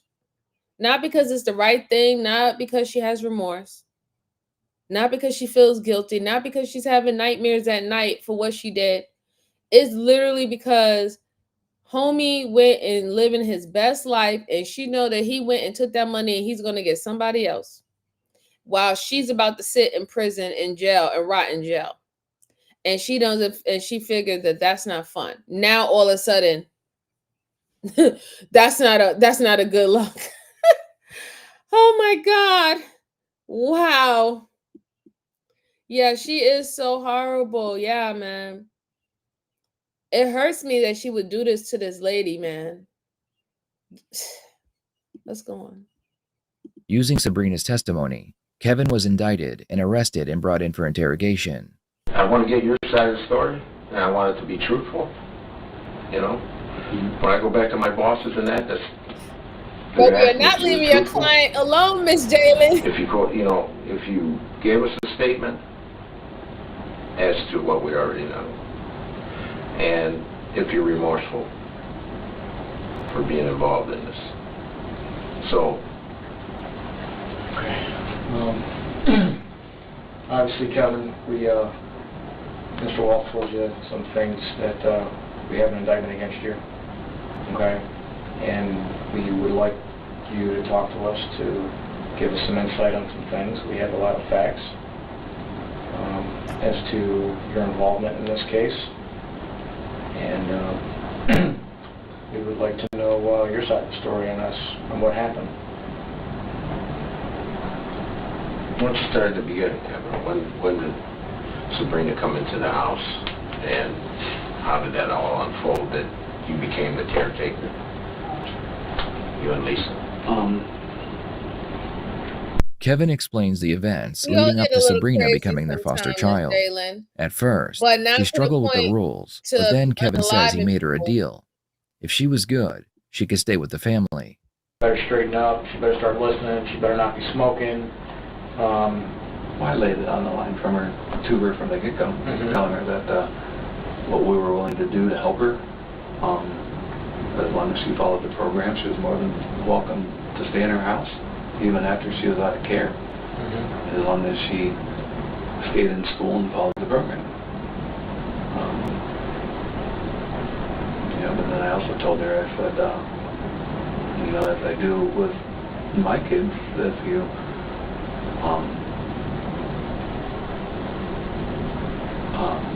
don't follow the rules of the program, then you're out the door. And how did she take that conversation?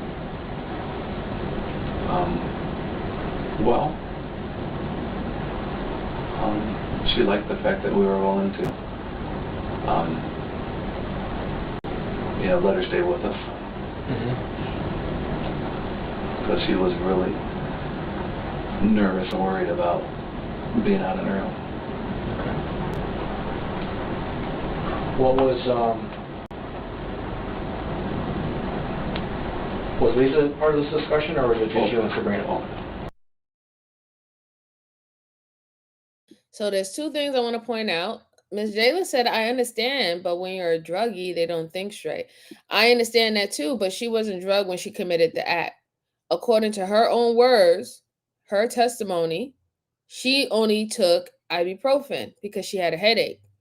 She have not once stated that she was under any type of medications or psychotic medicines or anything of that sort. She haven't said that she smoked weed. We all know that we don't do that unless you put lace or something in it, but she didn't say that she was smoking K2 or anything. So I can only go on the basis of what she have stated in her interview process. But what I also want to take into consideration, I want you guys to look at how he is sitting. He is sitting with his elbows to his knees, right? Like he's attentive.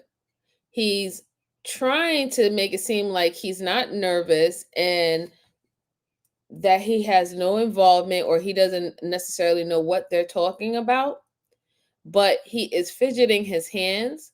So that is kind of concerning. And also his speech pattern. His speech pattern is a lot of and we all know that that's just a filler word, right? I use it a lot when I need to fill in what I need to say because sometimes, especially if y'all haven't noticed, a lot of times, sometimes I will pronunciate my words. And it's not because I don't know the words. I mispronunciate my words because my mind, I have so much things that's going on in my mind and I want to quickly say it. So when I try to quickly like say it out of my mouth, it'll come out incorrectly. And I always had that issue. So that's why I try to slow down my speech so I can literally make sure that I'm processing it and saying the word correctly. But if I'm just have so much that's going on in my head and I'm trying to get it out so you can understand what I'm stating, yes, I will mispronounce my words. I would definitely mispronounce my words. But with his situation, his speech pattern is very slow, which is letting me know that he is trying to pretty much conjure up some things to say about him, say about her, say about the dynamics of their relationship, how this was something that was spoke upon him and her mother about how she's supposed to conduct herself in the household, which she can still, reside there. That's what he's leading on with. Do I believe that he didn't have a romantic relationship with her? I don't believe that. But I do believe that she, in her mind, thought it was more than what it was. That I do believe. But let's go on. No, it was always all three of us. Okay. All right. So you and Lisa had a discussion with Sabrina within the first month.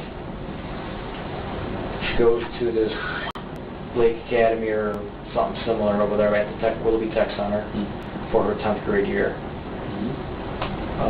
How are things in the policy was taken out right after her death. Like, do you need to talk to Sabrina anymore?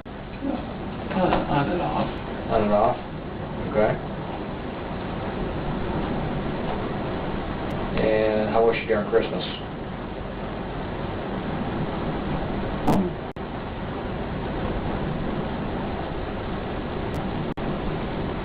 Okay. I'm excited. What was the relationship now with Sabrina and Lisa and you? How's everything? And Megan and Haley. Yeah, the family unit. How's everything gelling?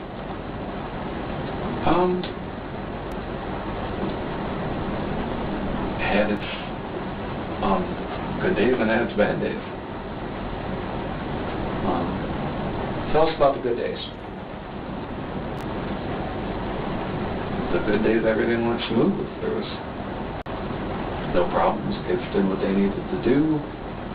Harmony and all. Yeah. Tell us about the bad days. Bad days. Usually started out with Megan and Sabrina getting into it. or Sabrina.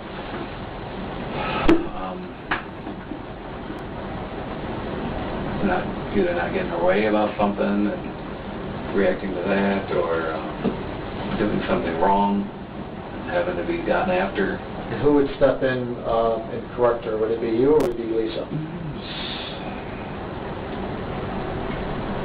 It was equal. Okay. It got to the point to where Lisa got really frustrated, and so we made the decision for Lisa to just deal with Megan, and I dealt with Sabrina. At what point, when did that decision happen? I couldn't tell you. Sabrina listened to you more? You had more influence on her? I don't know if I'd say that, but as opposed to Lisa? You know, who had the... So as of right now, the detective is trying to pinpoint a timeline when he took over only dealing with Sabrina and where possibly this romantic relationship took place. He doesn't understand that. He doesn't know that that's what they're looking for, right? He already mentioned to them that at one point, Lisa couldn't deal with Sabrina anymore. So she decided to deal with the child that they have together. And it seemed that Sabrina was more, I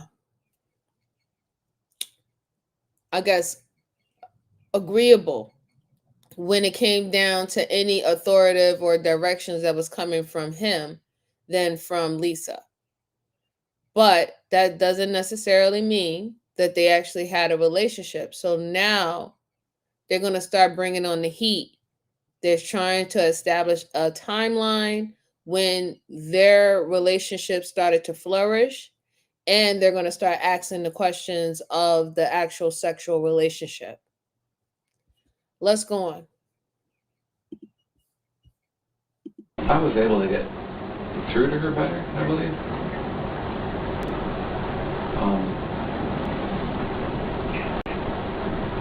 So obviously when you talked, she listened. Whereas Lisa, she talked and all she heard was wah, wah, wah, wah, wah. Nope. That's not that part. Yeah. But you know, the relationship between Sabrina and Megan, my kids grew up together. And they love each other now, but that's like typical sisters or... Oh, that's how it was. Brothers and sisters, you know. They would be like oil and water, and the next thing you know, they're doing the hair and makeup together, and hanging out, having fun, and it was just mind-boggling. So, if you could elaborate more on how your relationship with Sabrina developed and evolved. Remember, Kevin, we asked you for the truth when we came here.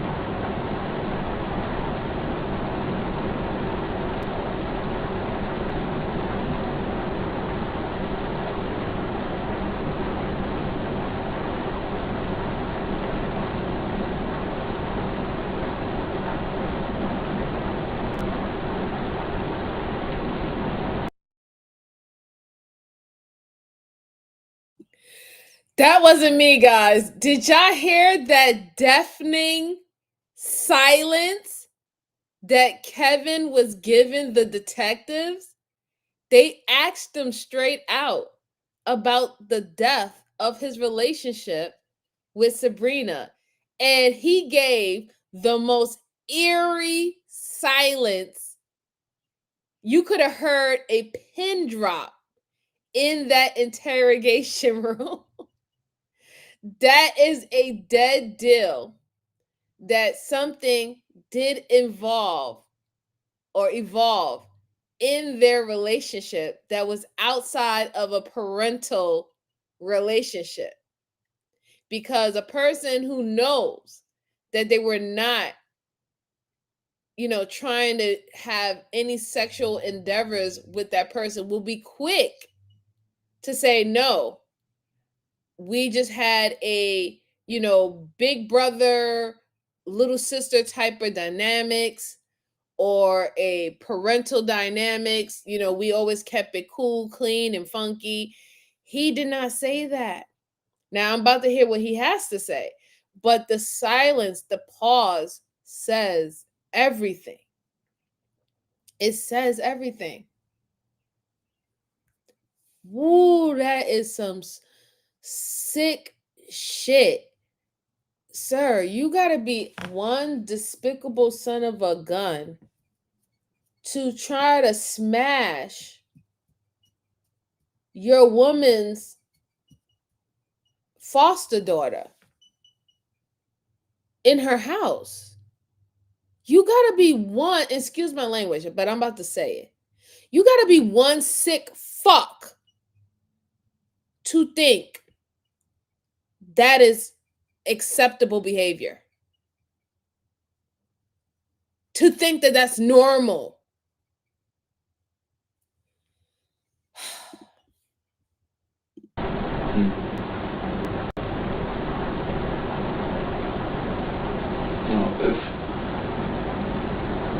If we're getting into all this stuff, aren't I supposed to have my lawyer here? Well, that we explained to you when he read you your rights. But also, we asked you for three things. I asked you for the truth. I wanted to hear your side of the story. And we needed to talk to you. This is the time to clear the air. So it's your decision. You know you have a choice in the matter. Well, I already have an attorney on record. I think he should be here for all this. Well, like I say, I'm only going to say the truth. I'm not going to lie about anything. Right. That's what I asked you for when we came in here. And we have the evidence. I have an 11-count indictment here. And I wanted to discuss the whole thing with you, the whole puzzle. Each piece of the puzzle we put together for the last 8 months. And we have the evidence. So, we are going to go forward with this, as you know, and as we are going forward with it now. The part you just asked me about, that's your decision, and I wanted to work with you if I could, but, I can't talk to you then. So, you're at the Y in the road, you have to make a decision, But I thought we had a good conversation about it. Your choice to make, Calvin. We do. It's, so you just have to let us know what your decision is.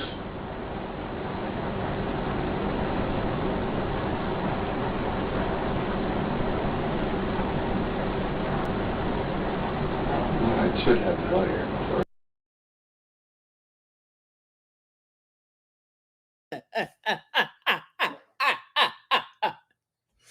That's my evil laugh. He is literally shitting bricks right now because he's starting to come to realization that she told. And that's why now he's asking for a lawyer. She told. She told that they was having a relationship, and she told that they had those type of conversations on what he was going to do or what she was going to do or what the plan was. And he just came, it really hit him.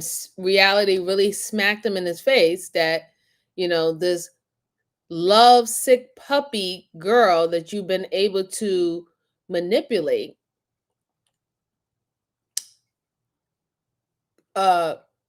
she got hip to your game. And she's no longer going to, quote unquote, hold it down. She's no longer going to hold it down for you. She's no longer going to be that ride or die chick. And he's flipping his wig right now. And he's like, yeah, I think that lawyer need to come in handy. I need to get that lawyer. I'm not trying to say anything else. I'm not trying to incriminate myself anymore. Obviously, the canary has escaped the cage. She's out and she is chirping. And he knows that, there's something to be said of his involvement in here. That's crazy. that switch. Sorry, guys, but that switch was insane. That switch was so insane, man. Oh, wow. Gosh darn it. 101. Hello, sir. Said the evidence is the ham sandwich he used to try to bribe his foster daughter to stay silent. Despicable, the bastard didn't even splurge for a steak. You know what? I'll tell you what. He's been actually splurging for quite some time, because apparently he was on the policy of the lady, the late lady, right, Miss Lisa. Or I don't know if they were married, but I'm thinking he was put on her life insurance policy. And as soon as her death, he went and bought a new house in a different state, bought a new car, and started taking pilot training. Mind you, those pilot training courses and flying a plane, they're not cheap. They're quite expensive, really. Oh my God. Let's go on. Okay. Are you asking for an attorney at this point in time? Okay. All right. Let's go ahead and kick your shoes off for me.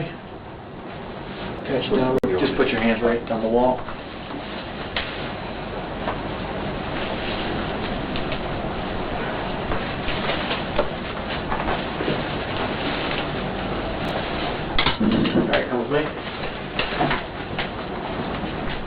Kevin showed no sympathy or regret during his trial. Kevin was found guilty and he was sentenced to life in prison with the possibility of parole after 30 years. After hearing Kevin's sentence, his lawyer told the judge that he believed the jury's decision was absurd. This made the judge very angry. Mr. Knavel maintains his innocence. For the state to suggest that Sabrina Zunick is a victim in this case is as absurd as the jury verdict. I do not feel that their verdict was absurd, but to say that the efforts of those 12 people is absurd, I take great offense to. I think they did their job. I realize that's not why we're here, but since you put that on the record and you brought that issue before the public, I think it needs to be soundly pointed out that it is just simply wrong. Well, Your Honor, you can't call me out on the record without giving me an opportunity to respond. Okay? Watch me. Well, Your Honor, that... Hey, my dear Bruce, how are you this lovely evening? It's so good to see you. Sabrina pled guilty to murder, and she too received life in prison with the possibility of parole after 30 years. Sabrina's lawyers argued that she never would have done what she did if it wasn't for Kevin manipulating her into doing it. They claimed that Kevin had instructed her on how to kill Lisa, which included how to make it look like a burglary. Kevin told her if she was to get caught, that she should claim insanity or self-defense. I'd like to hear your thoughts on this case. Lisa had almost 200 knife wounds throughout her body. Did Sabrina take her life only because of Kevin's manipulation? Or is Sabrina a monster and Kevin just gave her an excuse to...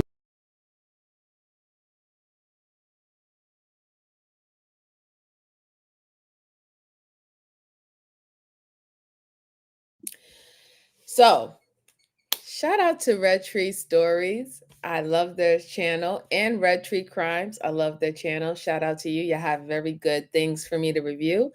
I think it's both to answer the video essayist question at the end. She had every reason to unalive Lisa in her mind, right? It was to have the man, and it was also to have the money, right? Because remember, I think she's like 18, 19 years old, teenager, high schooler. Having that life insurance policy and starting off with a new house already paid off and all the stuff like that, that would be a big deal, right? For someone that young, to be set off in life earlier on. I think she benefited a lot from it. And from what she stated, that she didn't have a real good dynamic, mother to daughter dynamic with Lisa, her getting out the way was a bonus, right? But I do believe that coercion, but not in the way of him forcing her or she's having a fear of her life was used when it came down to Kevin. I think coercion, as in she was scared that she would lose the relationship with Kevin, which led her to also act on the things that she was already interested in doing in the beginning anyway, right? He just put the battery in her back. That's all it was. You know? Now, I do agree that he was supposed to get that time, because if he plotted with her and he told her how to do it, and he helped her set up the stage to make it seem like it was a burglary went wrong, then yes, that was intent. Y'all planned this out and you are responsible for it, right? And I would say like this, fuck Sabrina, right? Both of them, they can rot in hell, right? And justice has been served, and prayers to that lady and her family. But I will say that I will give Sabrina credit for her to say, hey, listen, I know I'm going to jail for doing what I did, but you're not going to get away. You're not going to get away with, living your best life knowing that you was in cahoots with me, right? So I will give her that she used her scorn, jaded personality of herself in this situation to make sure she got her get back, because she made sure that she got her get back before she goes spend the rest of her life in prison. You know what I'm saying? She didn't just let him go live his best life and ride off into the sunset. So I'll give her that, right? Because we actually got the real people that was involved and unaliving this woman. And to be brutally unalived that way, 200 stab wounds all over her body, so much hate, so much loathing of an individual is disgusting, really. It's really disgusting. It's so disgusting, man. Terrible. Terrible, terrible, terrible. Well, I hope y'all enjoyed that one. So now I have another one for you guys. And everyone who is still rocking out with me, can you just please hit that like button? I truly appreciate you. Again, it helps the channel. It helps get me back into the algorithm for being away for almost a month and then also being away for a week. I truly appreciate it. And if you have anyone that is interested in these type of cases and the immersive conversating within the chats, please share this out to anybody that you think will be interested in this type of content. Truly appreciate you. All right. So the last case that I have for you good folks of the algorithm today is that a woman finds out that her boyfriend has killed her entire family. This looked very interesting to me. It was a couple of years ago, and I thought that it would be great if we review it together. So let's go on, okay? Here we go. Yes, Miss Jalen, take your bow. Entering the house and laying in wait for the family to come home from a party.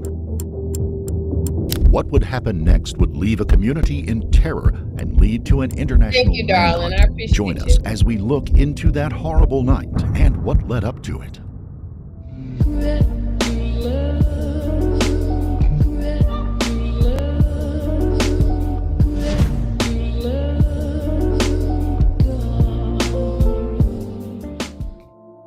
Before we begin, we would like to extend our deepest sympathies to the family and loved ones of the Serrano, Green, and Perez families.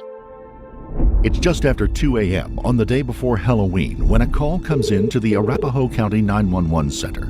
A young woman named Jessica Serrano says that she's just come home to find her boyfriend's car keys and his jacket in her bedroom, and she fears that he is somewhere in the house. What is your first and last name? Jessica Serrano. Tell me exactly what happened, Jessica. My ex-boyfriend has restraining orders, and he's not supposed to be here around me with this house. And I just found his jacket here, his jeans, and his keys here. Okay. In my closet hiding. Okay. And I believe he's in the house hiding somewhere. So he wouldn't leave his Hummer keys in way in my house. Okay. Give me 1 second. Okay. Is there anybody that saw him in the house at all? That what? Sorry. I'm sorry, guys. I'm sorry. I had to stop at the first minute. My only problem so far with the 911 call is that you know that you have an ex-boyfriend that you had to put a restraining order against, meaning that this is a man who does not respect boundaries, right? That's what it is, right? My thing is once you told the operator that you still think that he could possibly be in the house, girl, why are you still there? Please tell me that you're calling off your cell phone and you're at a neighbor's house, or you're a block away, you're at a Jiffy gas station. I don't care. What is it called? BP gas station. I don't care. Like, please just tell me that you have removed yourself from the house, that you think that he is still in the house. Because at that point, you ain't going to be the person calling 911. You're going to be the one who's going to need 911 to come get you, right? Like, you have to think about self-preservation at this point. If you're concerned that this person might be in the house, that means that you should not be there, right? So I'm hoping that she says that she's somewhere else while she's making this call. I'm hoping that, because staying in the house while is a potential stalker / murderer who's leaving his personal items in your closet that should not be there, that you have a order of protection against, that's a big no-no. That's just a big no-no in real life. I'm just saying. Well, let's go on. Did anybody see him inside the house? No, but his stuff is here. Okay, got it. Did you look around? Did you see him at all or anything? No. Okay. Bear with me 1 second, okay? So we believe he's hiding somewhere. Okay. How many people are in the house with you right now that you know of? 4. Okay. Patrol officers are dispatched to the Serrano home. Sergeant Paul Davis will be one of the first to arrive, and he will play a pivotal role in the night's events. Do you have cameras around your house? Yes, we do. Okay. Did you see anything on the cameras? I don't. Not at the moment. I haven't, because my sister's the one that has the cameras, but I told her to check, so she's going to do that now. All right. Is anyone there experiencing any flu symptoms with an after self-quarantine? No, ma'am. Alrighty, I do have that in here. Okay, we're gonna go ahead and get them out there. If you do end up seeing him on camera or anything else, just give us a call back, but I have it in, okay?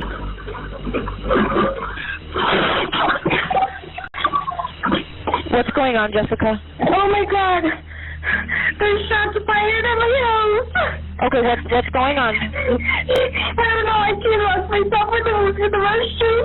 Okay. Help now! Stay on the phone with me. Help now! Stay on the phone with me. Stay on the phone, okay? Don't hang up. Do you know who shot at the house? No, we don't have the downstairs. Okay.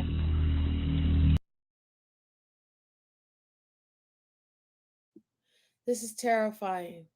And this is why I said, why did y'all stay at the house? If all your family members is in the house and you believe that he's still in the house, you and your family members were supposed to get out the house. Now, this is not MJ speaking. This is Sarge, Big Sarge speaking, okay? Why are you still in the house? You need to get you and your family to safety, right? And then you call 911. Because now what it looked like, he waited until you guys got in the house. He was probably outside and he saw y'all pull up, go in the house. He left everything there so y'all can be distracted, so he can come and do an ambush with a weapon. That's what happened. And it's startling to me because, you know, you hear the screaming, you hear the shooting, right? She locked herself in the bathroom. That's good, right? But here's the thing: you're crying, you're being hysterical. So if he came there, you're his only, you know, his only intent was to literally unalive you and your family. You're now making your whereabouts known by being loud. And the operator's not helping you that much. She's trying to get you to calm down, but she should be telling you to, you know, try to stay as quiet as possible, right? You know, she should be saying that. Oh my God, this is so distressful right here. Oh, poor baby. Okay. How many shots did you hear? Okay. Was that another one? Oh my God.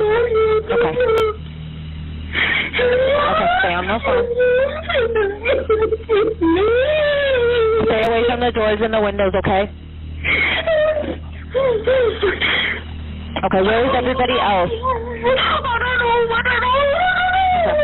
Okay, Jessica, take a deep breath. I have us in, okay? We're getting them out there. Just stay on the phone with me. Okay. Who's that in the background? Is there anybody with you? I don't know. No one's with me right now. Okay. Do you know who's that yelling in the background? Okay. Okay.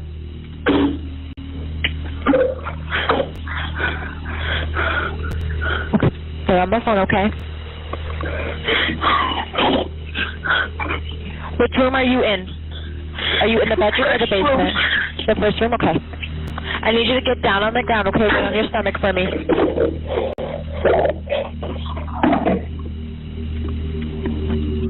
Officers and emergency responders have been alerted to the shots fired at the location. More personnel are swarming to the scene. They are just minutes away. Okay. I need you to say it a little bit louder if you can.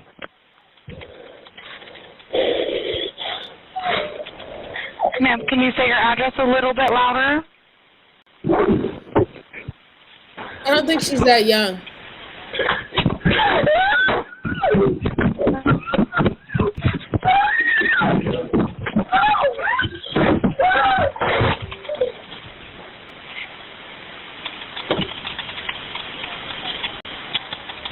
Hello?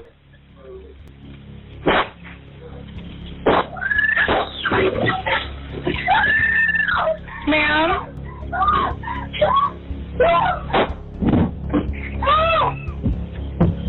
Ma'am, hello?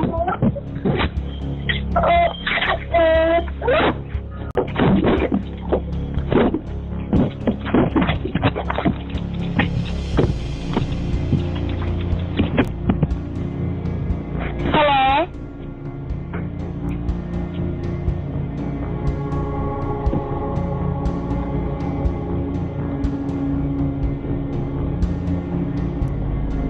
Hello? The massacre is coming into its final moments. Trapped in a bathroom, Jessica and Joseph will have their last confrontation. But would anyone survive?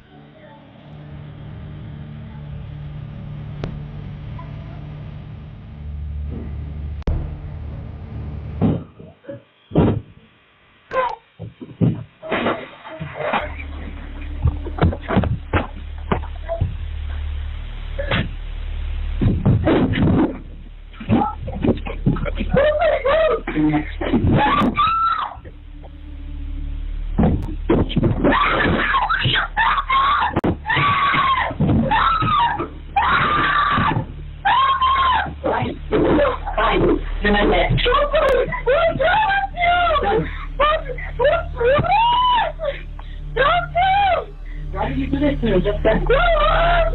I don't have no bullet. No, Joseph, please! No! What do you want to do? What do you want me to do? I can't. What are you doing? No! Then come out and talk to me. Come on, talk to me.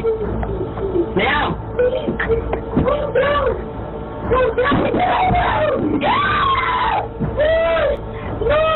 Stop the bullet! No! No! Stop it! Stop it! No! Just stop! No!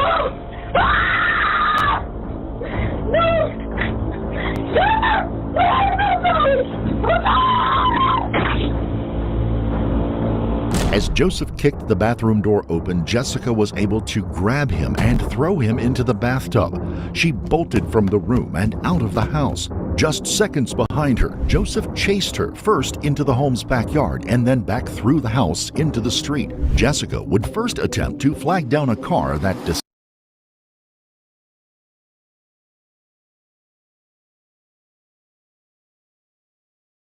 Shit, this is crazy. Listen, viewers, discretion advised. Viewers, discretion advised. All right. That was horrible. Okay. I'm with a loss of words because I can actually literally tell what was going on in that bathroom. He literally unalived everybody. He went upstairs and he was going to unalive her, but he ran out of bullets. All right. So what I think he was trying to do, he was trying to do a homicide / suicide. He was going to kill her whole family, which he already did, kill her and then kill himself. But it didn't plan out in that way because he ran out of bullets, right? So that's leading me to say that he probably has some form of a pistol or something like that. And she was able to fight him off enough for her to get out the house, but now he's chasing her, right? This is very, very, very gruesome. And please, trigger warning. If this is something that you cannot stomach, this is something that does something to your nerves, please go ahead and step away, take a time out, take a break, go watch something else. I completely 100% will understand. Okay? These situations are not easy. This is what operators have to deal with every single day. Operators have to hear people in their most dire need or dire situation. And it doesn't have to even be something like a homicide or a murder or anything of that. Just even someone getting caught in their house or their families being caught in their house during a fire or a flooding, you know, so many situations. And they have to hear people when they're in their most dire need. And they have to remain calm and not have a whole bunch of emotions, you know, affect them at once for them to give you proper procedures or information to help you while help is on the way.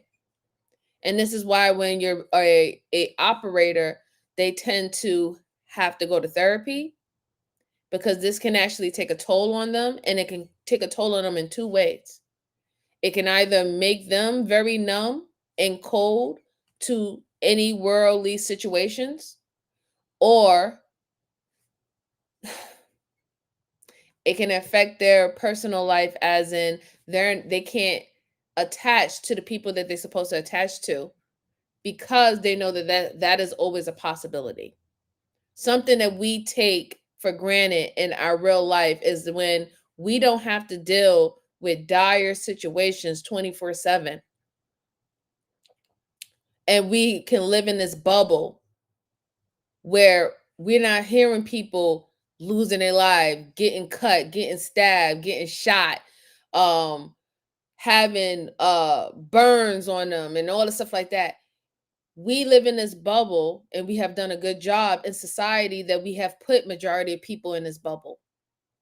And this is why when we have these when we have reports and we look at the news and stuff like that, us who have a concerning heart for another human being, we be like, this is horrible when we hear these stories. We're like, oh my God. We get shocked, right? And we get shocked because this is something that we naturally normally don't deal with. But just think about the individuals who have to deal with this on a regular basis. Think about our law enforcement, right? Think about our military personnel. Think about our doctors, our RNs, right? Think about our natural disaster first responders. Think about these people who have to hear these things over and over and over and over again. And then have to act like a normal functioning human being when it comes down to society, knowing the things that they know and also doing the things that they have to do. Just take that in consideration going forward in your life. Let's go on. Decided to drive past, while Joseph turned and ran in the other direction to the north. Sergeant Davis would arrive just as Jessica came running south.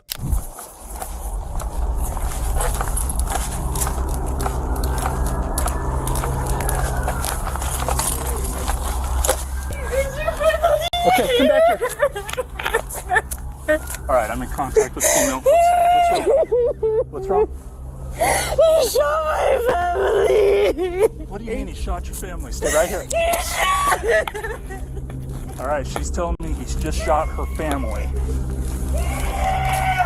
Stay right there.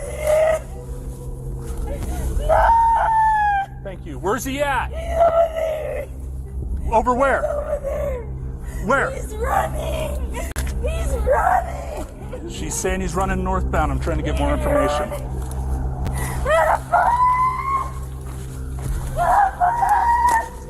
Yeah, that car just comes southbound right there. Check the street.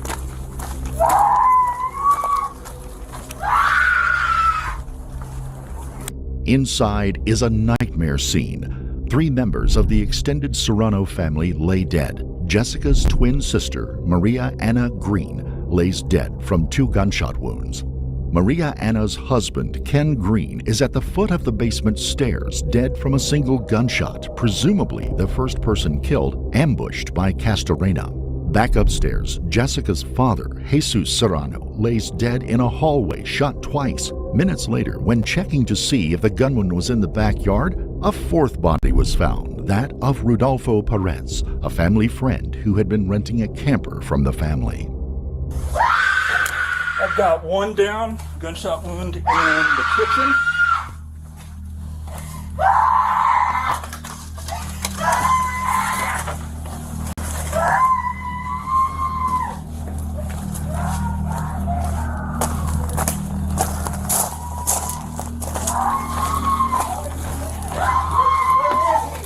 Get the female out of here. Get out of here. Ma'am, come on. You need to get out of here. Come on. Go out there. Go outside. Go outside. You stay outside. Come on.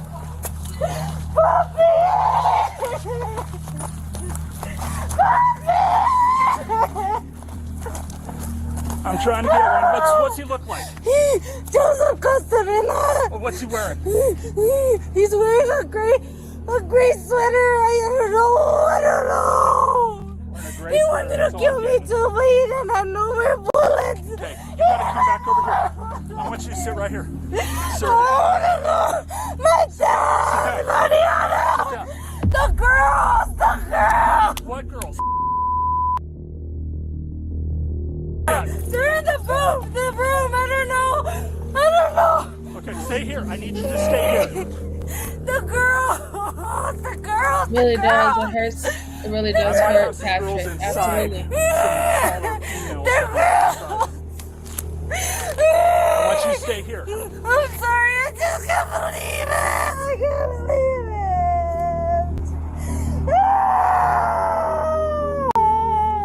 it. As other officers and EMTs arrive on the scene, Sergeant Davis leads Jessica back outside, away from the carnage, and to protect the crime scene. He tries to console her as best he can. My ball. I know. I want you to take I can't breathe. this. Just call this guy and get victim services rolling, please. I know.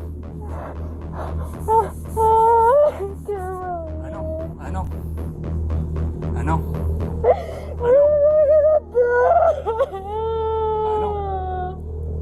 What am I gonna do without them? I need to call my mom. I need to call my aunt. I need you to just relax for me, okay? I know. I need you to relax for me, okay? I was telling them to hurry up. I was telling her to hurry up. I know, sweetheart. I know. I know. I'm my dad.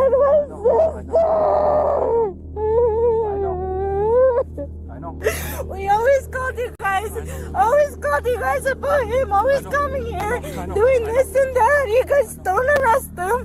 The dad and the mom always spells him out. It's always the same shit. I just couldn't leave it. I know.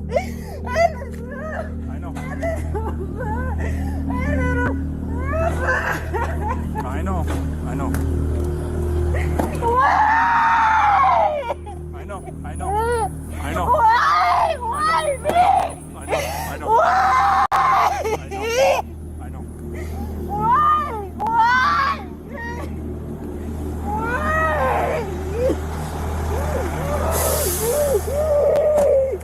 I told you guys, hurry up.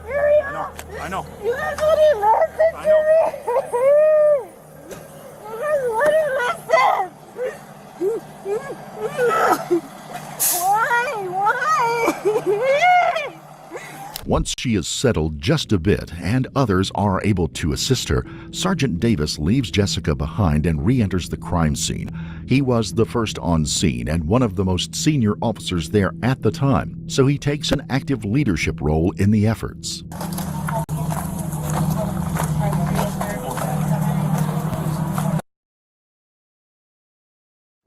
Now, I just want y'all to understand, like, listen, the cops and everybody is on scene, they're not taking offense to what she's saying. She's truly, truly grieving right now, right? And that's why she's harping on pretty much how many times they have called and spoken about this individual. The order protection the order of protection that she placed on this individual. And also how she called and said, please come and hurry as quickly as possible. They understand. They understand that she's grieving. And when you cannot put into words about what's happening or what has happened to your family, that guilt, right?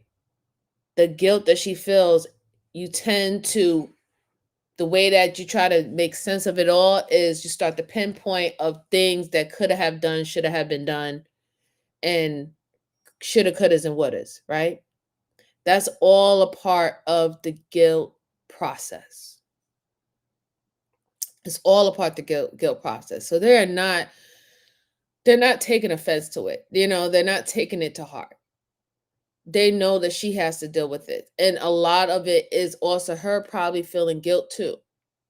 Because in her mind, she's figuring that if she ain't never deal with this fucking lunatic, this psychotic person, maybe her parents and her family would still be here. But the simple fact is that you didn't know.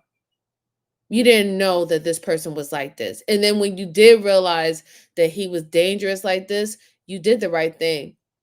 And you got an order of protection. But that's guilt is still going to linger. That pain of her family not being there is still going to linger. It's still going to be there. And this is all fresh and new. And it literally happened in her face. These are different signs of how people grieve.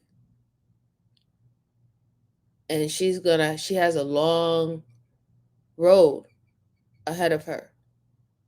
Life will never be the same. Life will never be the same. Let's go on.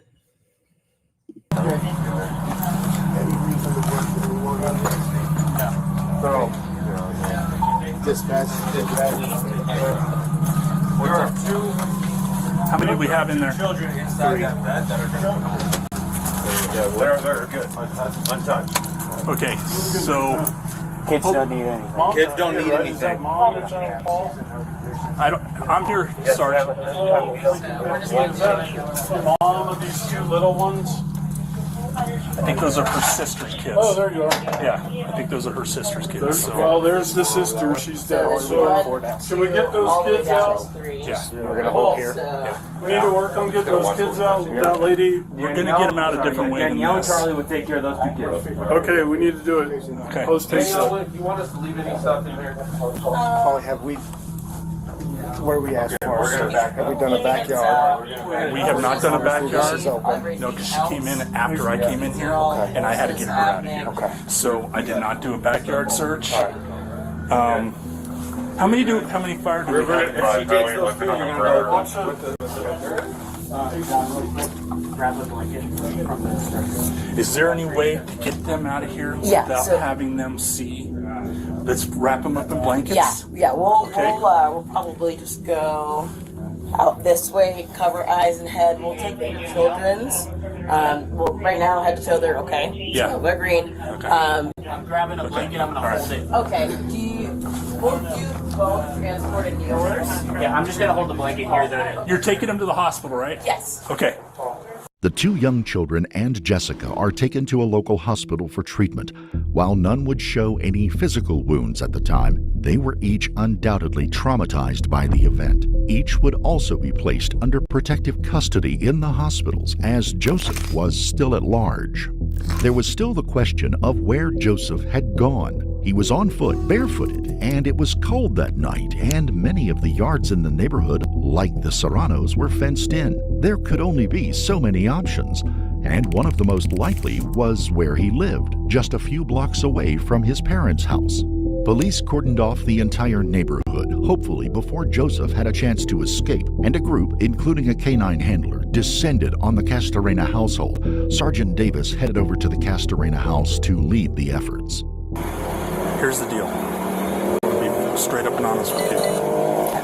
We want to get in contact with your brother before somebody else from some other agency does, okay? I would rather your brother be alive and under arrest than to be dead or shot because he does something stupid, okay? Is there any way that you can help us out to find out where he's at? I already tried calling him. My sister tried calling him. He won't answer. Hi, Pat. How are you doing? Does he have any social media that he might be on right now? Why would his phone be hidden? Why would we be seeing stuff around here? What do you mean? As far as where But he I was do last have located. years in For his phone? and training. Like his phone here? Yeah. I don't know. In dire. Is there anybody that he would be living or going to someone's house around here or anything like that? I don't know. I just got home. I noticed my dad and mom were gone. They were over here. I called them. That had happened with Joseph. Okay, so are you cold right now? Are you feeling, Yes. Okay. Oh, I'm scared. I'm nervous. Okay. Don't be nervous around us. We're here to make sure that things are good. So there's nobody that's in danger inside your house. Okay. Just my mom, my sister. I seen him earlier before I left to work. Okay. What do you mean? And how was that contact? How was that? I just seen him walk out the door. That's it. Okay. Was he mad? Was he angry? No. I think he said something about a haircut. Okay. All right. So here's the deal. If you're cold, here's the deal. I don't want you going back in the house because I don't know if he's in there somewhere. All right. And obviously, I'm not going to arrest you or anything like that. I just don't want you going back in the house, and I'd like you to be compliant with us, okay? Because the situation is. Well, see, I've never been in a situation like this. I'm like, I don't have my dad. My dad's the one that usually, Well, I mean, my deal is preservation of life, right? So if you come out, maybe we can have you call the other females that are in there and have them come out of the house if you would. Everybody that's in the house, everyone that's in the house. In the meantime, police have been getting ping results from Joseph's cell phone. He is somewhere within a 900-meter radius around the Serrano home, a distance within which is his parents' home. Joseph's burgundy H2 Hummer is also found parked along a street somewhere between the two residences. Sergeant Davis. So I wanted to stop there because I wanted to talk about the discussion that the detective had with the suspect's sister, right? They wanted to establish two things with the sister. They wanted to see whether or not if the sister had any idea that he was going to do something like this. Did she have the ability to prevent this and did not, right? Did she decide to actively be a bystander? And also whether or not if he was on edge that day or if something happened to him earlier that day that she can, let them know, like something at the job or, another situation with a friend. Did he have a incident or a road rage incident that kind of spiraled this thing? Or even possibly let him know about his mental history, right? Whether or not he had issues with anger and have he been seeking therapy or speaking to somebody about it. That's what they were trying to establish with the sister. Obviously, she didn't think anything in reference of her brother's behavior. She's in complete shock. She didn't know none of this was happening. He was literally acting like everything was fine. Pretty much told her that he was just going to go get a haircut. She thought it was a regular day. So that says a lot. That says a lot because it will make me believe, as a police officer, it made me believe, what is the dynamics of their relationship? Is this a family that actually speaks with each other often? Deep conversations, right? Or is this the type of high and by type of we live in the house and we're struggling out together, just doing our day-to-day activity type of relationship? And that's what a lot of people don't understand. A lot of people just think that because you have certain amount of people in your household and they live under one roof that everything is good and sunshines, and it's not. There are literally people who are living under the same roof because they have nowhere else to be. And if they had the ability, the finances, whatever, to not be in that household, they would remove themselves. Then we have families who are not close, as in they don't speak about what's really going on with themselves, right? And this is very I hate to say this, but this is really common. It's very common in the Black and Hispanic community, and I have both of that in my family. You don't really speak too in depth, right? You have a few people in your family that you're really close to that you can really break down and talk about what's going on with you. But most of the time, when it comes down to everybody else in your family knowing about what's going on, people really keep their mouth silent. They don't talk about it. It's considered taboo. Therapy or going to go see someone for any type of anxiety, stress, or mental problems is very taboo in both communities. Everything is usually laid heavy upon the cross, Catholic Christianity. And everything is like, whatever is bothering you or whatever you got going on in your life, give it to God and he'll fix it. And even though I believe that, there's still things that we can do as human beings while we're here, right? I mean, there's another saying that God's help those who help themselves, right? But those are things that are not really talked about. So from what I'm getting with this situation, I think she knew she had a conversational relationship with her brother where she knew about his whereabouts, but not really about how he was feeling and what's really going on with him. That's just all an assumption, my opinion, not facts. But let's go on. Let's go on. I do, and I shout out to these police officers because you can definitely tell that they're very empathetic police officers. They don't want this man to lose his life. They even made it very clear that preserving life is their number one priority right now. So if we can obtain him without having to take his life, that would be good. If we can keep him within our jurisdiction, we can possibly ring him in without him losing his life. But if he steps out of our jurisdiction, they have no say-so how other police counties and police departments is going to handle the situation. And they let her know very, very clear. So shout out to them. Let's go on. Is able to talk to all of the people from inside the house, including Joseph's sister and his mother. They, through Candy, a bilingual darling. How you officer, doing? give him some insight into the relationship between Jessica and Joseph. Eventually, after repeated calls for Joseph to come out, the time has come to go in and see if he's there. Sergeant Davis leads the way again, making sure to advise the officers that the family has 2 dogs in the house and every effort must be made to ensure they aren't harmed.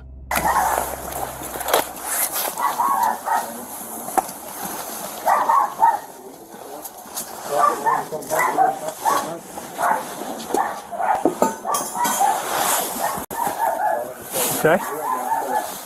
There's a clown like prop inside. Okay.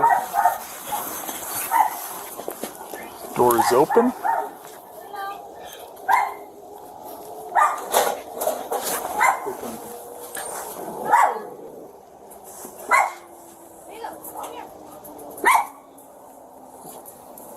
Come on. Come on, buddy. One dog's out. Come here, come here. Come on, come on. Here, let me grab the dog. Just, yeah, take that and just hold that door. Yeah. All right, Bobby, bring him up.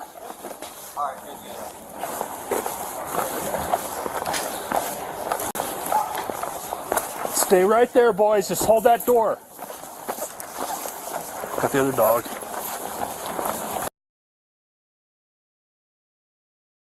And I'm going to keep it playing, but I just wanted to say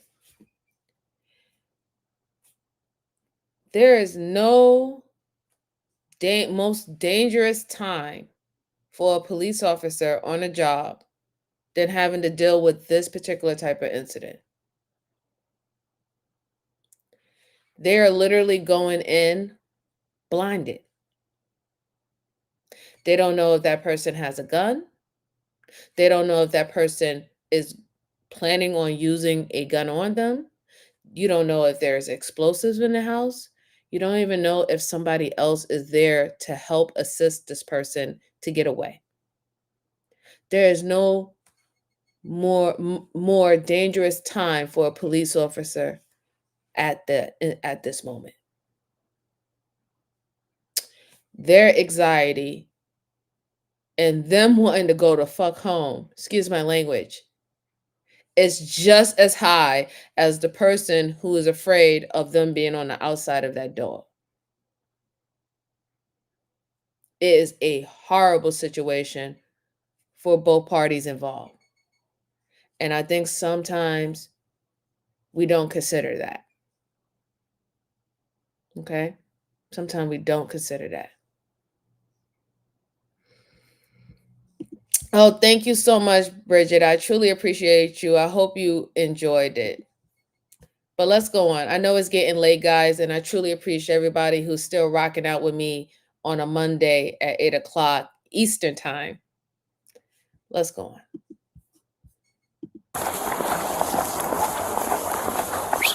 Hey, I got your other dog. How you doing, beautiful? Good to see you. That's my boo right there. The K-9 unit was released into the household but turned up nothing. There was no sign that Joseph was home. Officers filed in behind the dog, searching room to room for the armed man. During the search, for one singular moment, we get a look at Sergeant Davis, his face reflected in a mirror. It has been a horrific, tragic night, but he has worked hard to console and care for both the victims of the crime and the family of the perpetrator while trying to address the issue of an armed murderer at large in a community. He has embodied the pledge to serve and protect on this terrible night.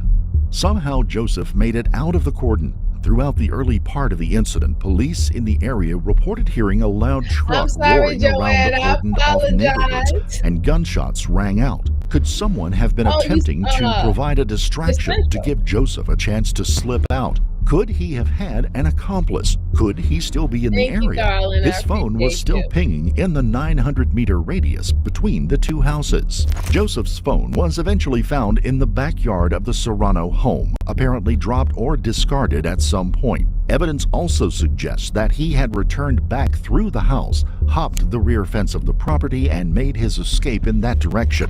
Police dogs were sent throughout the neighborhood, and police went door to door asking permission to search backyards and asking if anyone had seen or heard anything. A reverse 911 call was also sent out to everyone in the immediate vicinity to alert them that there is an armed, dangerous man on the loose and that all individuals should shelter in place. Inside the home, the murder weapon and 9 shell casings were found. Fingerprints on the 9mm Kimber handgun would later be found to match those of Joseph Castorena. The shell casings would also later turn out to be a match of casings found months before in a stolen vehicle. The gun itself appears to have been stolen at some point in its history as well, having originally been purchased by a man in Iowa in 2016. We have just begun a daylight search of the neighborhood. We even had drones up in the air at first light, and we're now doing a thorough search of the immediate neighborhood because we are concerned and want to find the subject. His name is Joseph Mario Castorena. Hi, Candy. It's 21 so years good old. to meet you. Thank you for stopping by. We have to assume he is armed, you. and we're very concerned and want to do everything we can to find him and take him into custody as soon as possible.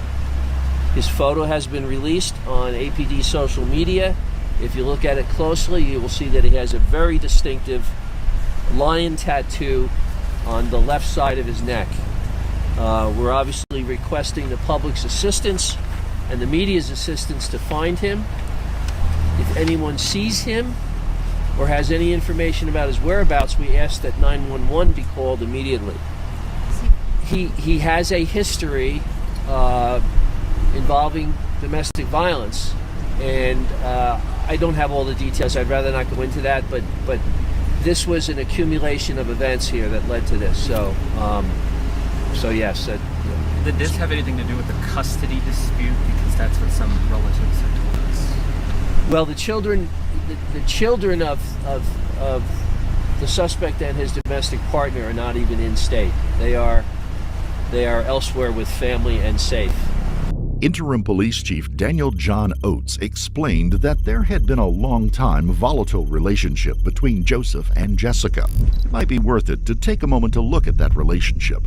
The couple, never married, shared 2 children together, and over the last 2 years before the event, their relationship had degraded into one of jealousy, anger, and breakups, followed by short-lived reconciliations. During this time, Joseph would often create Facebook accounts under false names and try to chat up Jessica. Jessica would agree to meet up with the new man, and Joseph would then announce that it was really him and proceeded to start the next round of fighting. Eventually, the fights would get so contentious that Child Protective Services would be called in for the sake of their shared children. Just a week before the killings, Jessica and her father Jesus had asked for and received an individual protective order against Joseph after he busted out her car windows, dragged her from the car, and held her at gunpoint in his vehicle for a period of time. Jessica's mother spoke with local news station Fox 31 in Denver about the relationship between Jessica and Joseph. This has been going on for 2 years already. And even the cops know that how many times I've called and my daughter has. Okay. So the plot thickens, right?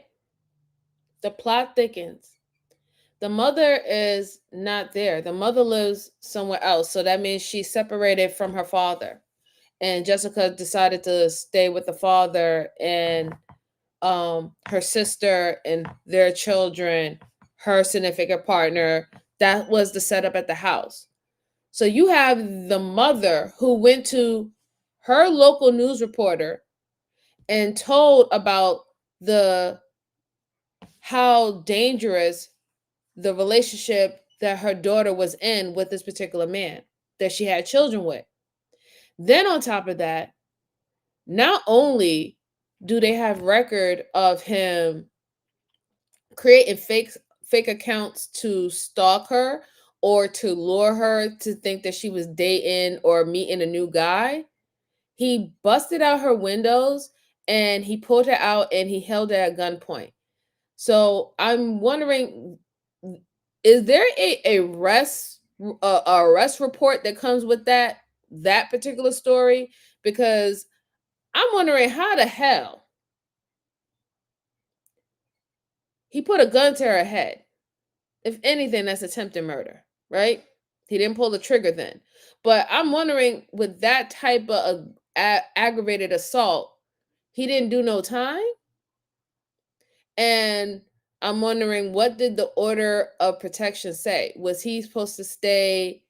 How much of a radius was he supposed to stay away from her, especially if he lives at his parents' house, which is only a couple of houses down from where she lives, right?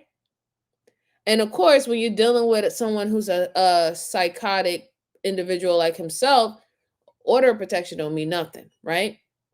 This is already someone who doesn't respect boundaries, doesn't respect rules, doesn't respect law, right? And does not have no problem doing something criminal. So you having a written order for a person who does not, what's the word? Does not conform to societal norms, a piece of paper ain't gonna mean nothing to that person. They're gonna do whatever they want to do regardless, and they don't care about the consequences or the results after it, right? They just don't care. But now that's a deeper level, and that's probably another reason why Jessica lashed out the way that she did in reference to the cops, because they had all this on record. Y'all knew that he put a gun to her head prior to before. She's been telling you about the things that he's been doing, constantly keeping tabs on him, building up her paperwork against him. Also probably to extend her order of protection because he doesn't stop. And in her mind, that they didn't take his level of aggression serious. That's why she lashed out the way that she did.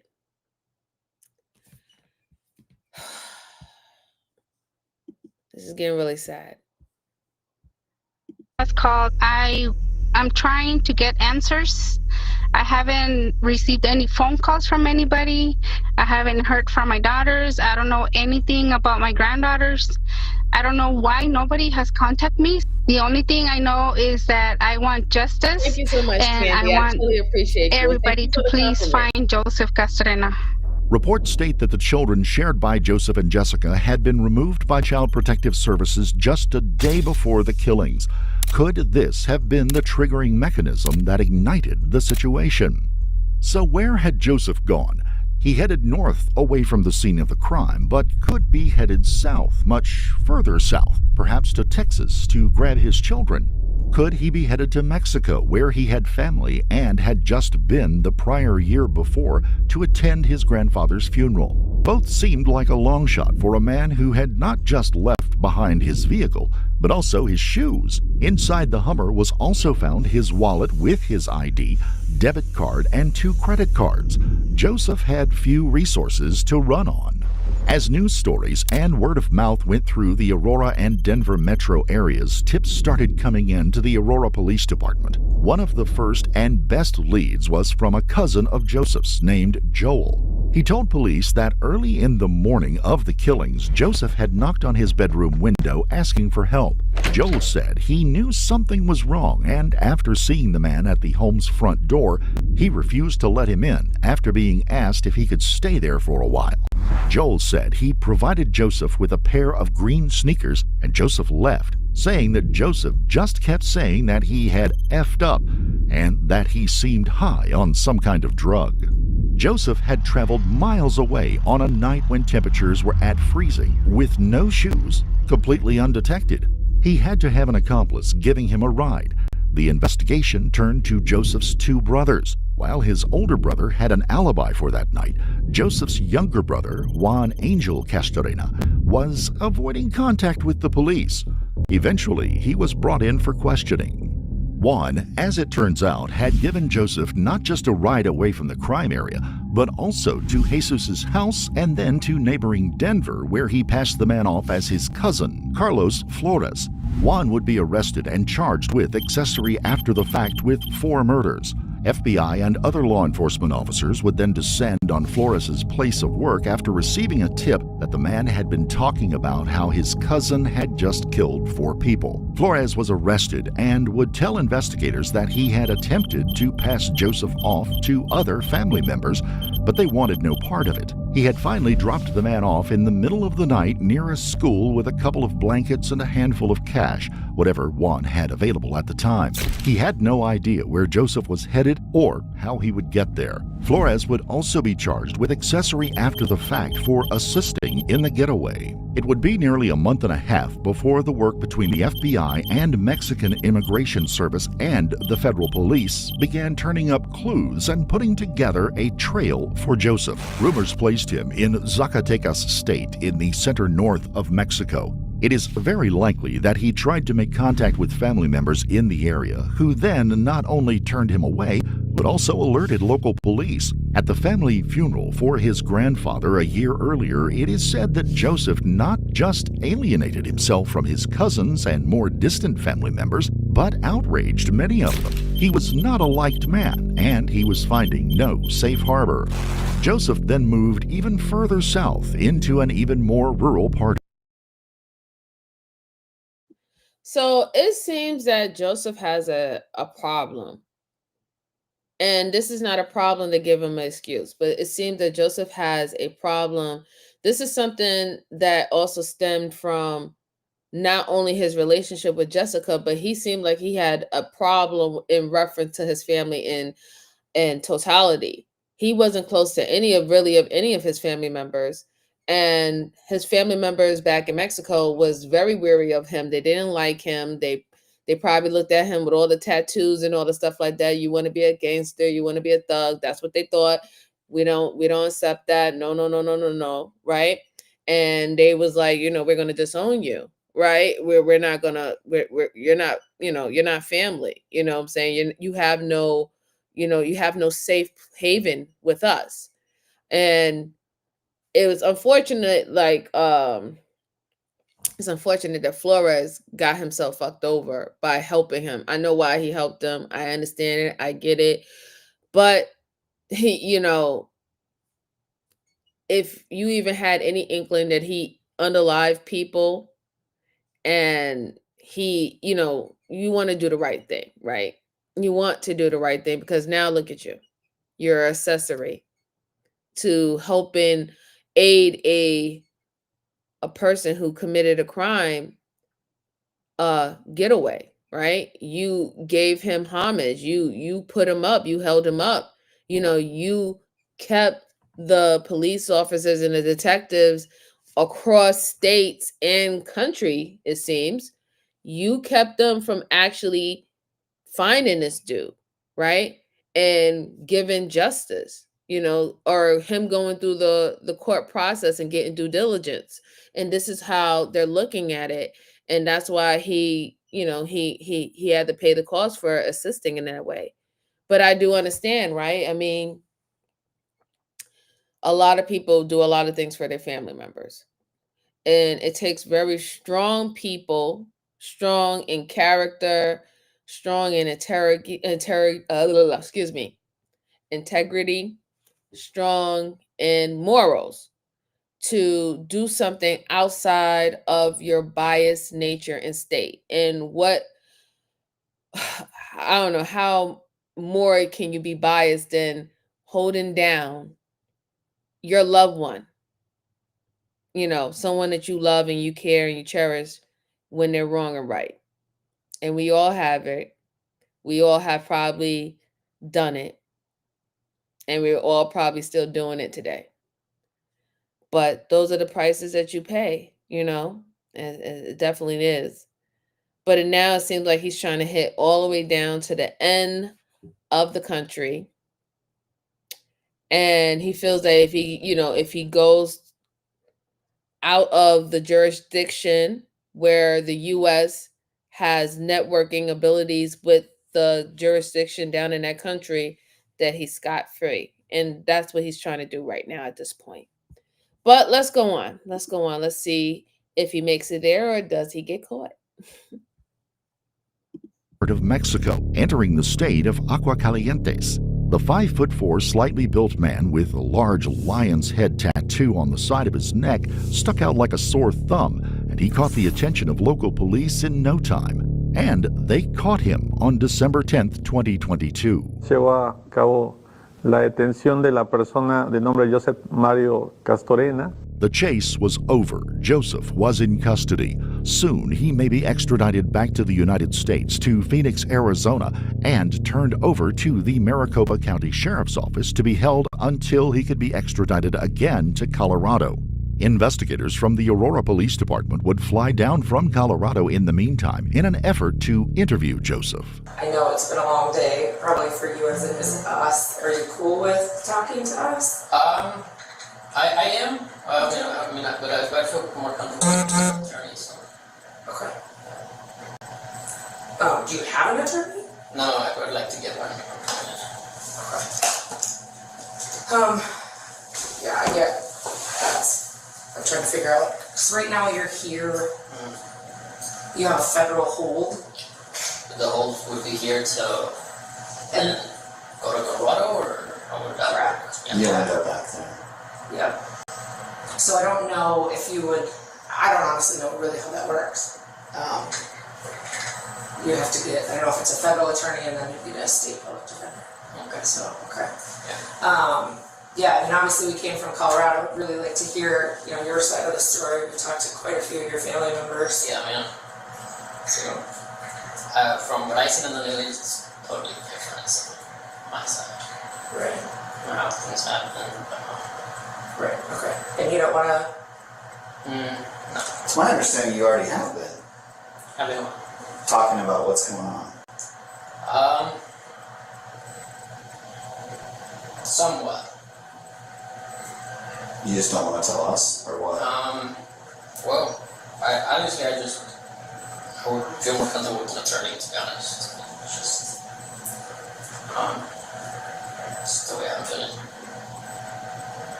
Joseph would allege the Mexican police had treated him roughly, something the Colorado police guaranteed would not happen. Well, yeah. I guess we were told that you were talking to the Mexican authorities. Not really. Not really, no.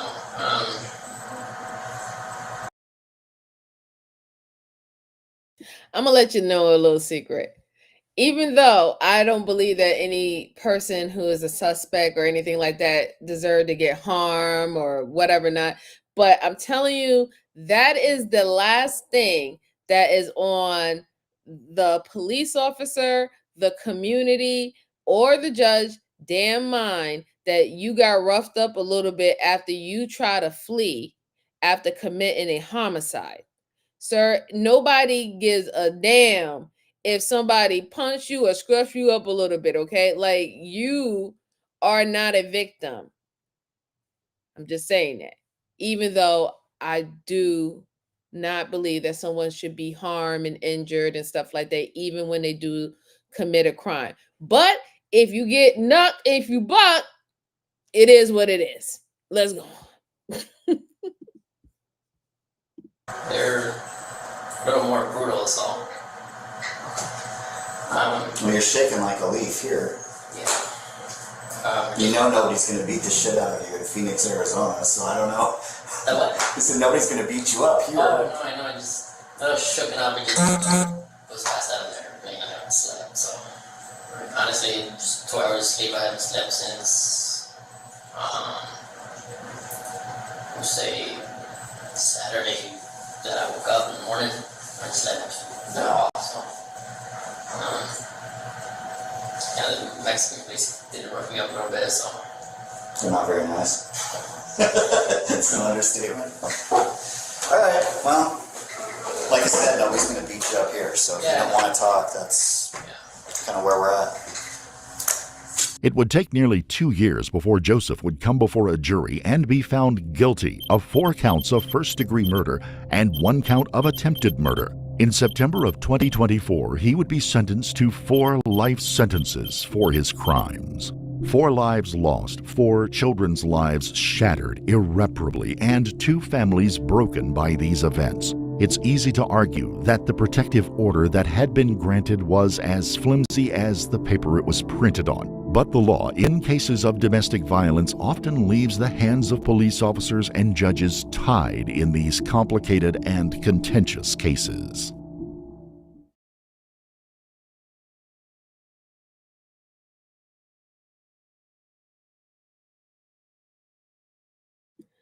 Yeah, I'm still wondering, why did it take 2 years to to expedite him back to Colorado so he could actually face trial? That was way too long for me. You know, I can understand maybe a year or so, right? Because if he broke any laws in Mexico, they want to make sure they handle that while they still have him under his jurisdiction, and then proceed to send him back to Colorado. But 2 years, that's just too long for me. Too long. Oh, it's all right. Don't worry about it, Flora. It's okay. It's okay. You could catch it on a replay. You could catch it on a replay. Yeah, but it is, yeah, definitely. It's the paperwork and all that stuff like that. It has a lot to do with it. Has a lot to do with it. Guys, this one was really hard for me. I don't know if you realize it or can see it or sense it in my face, because it's I'm still picturing it in the beginning, the 911 call and what that young woman had to go through, her fighting for her life and stuff like that, her being completely distraught, her life being flipped upside down, her whole family gone. And now it's her with her twin sister's children. That was a very, very hard for me to look at. And then for him, the audacity of that SOB to be sitting up there wondering, saying, oh, I'm being treated harshly, or I don't want to talk because they're being a little rough with me, and very nonchalant for everything that he did in Colorado. You know, words can well, how say, good words and PG-13 YouTube friendly words cannot describe what I really want to say about this individual. Okay. So I'm going to keep it kosher. I'm going to keep it PG-13 as much as possible. Have a good night, Flora. It's truly, truly appreciated. Thank you so much. Thank you so much. Yes, so that is all that I have for you tonight. Like I said, this situation was very hard for me. I'm not really feeling this. That was really bad. I'm about to give myself a nice little drink because of it. But I hope you enjoy all the cases and stuff that we've seen today. And I hope that you understand now somewhat more in depth what law enforcement, health field operators, everybody's involved, even other jurisdiction, what they have to go through. And these cases are flying in thousands and thousands every single day, every single day. And so I hope we're just a little bit more insightful about things that we don't necessarily see. And sometimes, put yourself in somebody else's shoes and then see how you will react. And if it comes back as the same thing that they do, right? It is what it is. But I want to say thank y'all so much for rocking out with me for so late. And I also want to mention, shout out to us. This channel has officially garnished over 30,000 subscribers. So we did it, guys. We are at a new milestone. Shout out to us. We are over 30,000 subscribers and counting. We are on the up and up. And I truly appreciate every single last one of you guys who have all helped and assist with it, for all the sharing. I also appreciate everybody who comments in the chat and participate in this conversation about us going and reviewing these cases. I really, really do appreciate you all. You do not know how much it really does. And shout out to everyone who also financially supported today. I truly, truly appreciate all of you. It means so much to me dearly. Y'all are the bee's knees to me. So I do have a special thing for this celebration of the milestone of the challenge. I will be back tomorrow. So not Wednesday, tomorrow. I'll be back with you tomorrow with 3 other cases, and I will finally, and it's been almost a year, I will finally open up the panels. So I will let a select few to come up and actually have a conversation with me via panel about these conversations and cases that we are going through on this channel. And I look forward to actually speaking to some of you guys. I think it will be great and fantastic. You are the best. Y'all are the best. More than I can ask for. Y'all make me a very happy lady. And I really, truly appreciate you. So, guys, I will see you tomorrow. Please take care. Have a lovely, lovely evening. You right? Have a great day. And I will see you tomorrow, guys. Thank you so much. Thank you so, so, so much. And also, thank you so much for the birthday wishes, the belated birthday wishes. I truly, truly appreciate you. Love you all. All right? I'll talk to you later.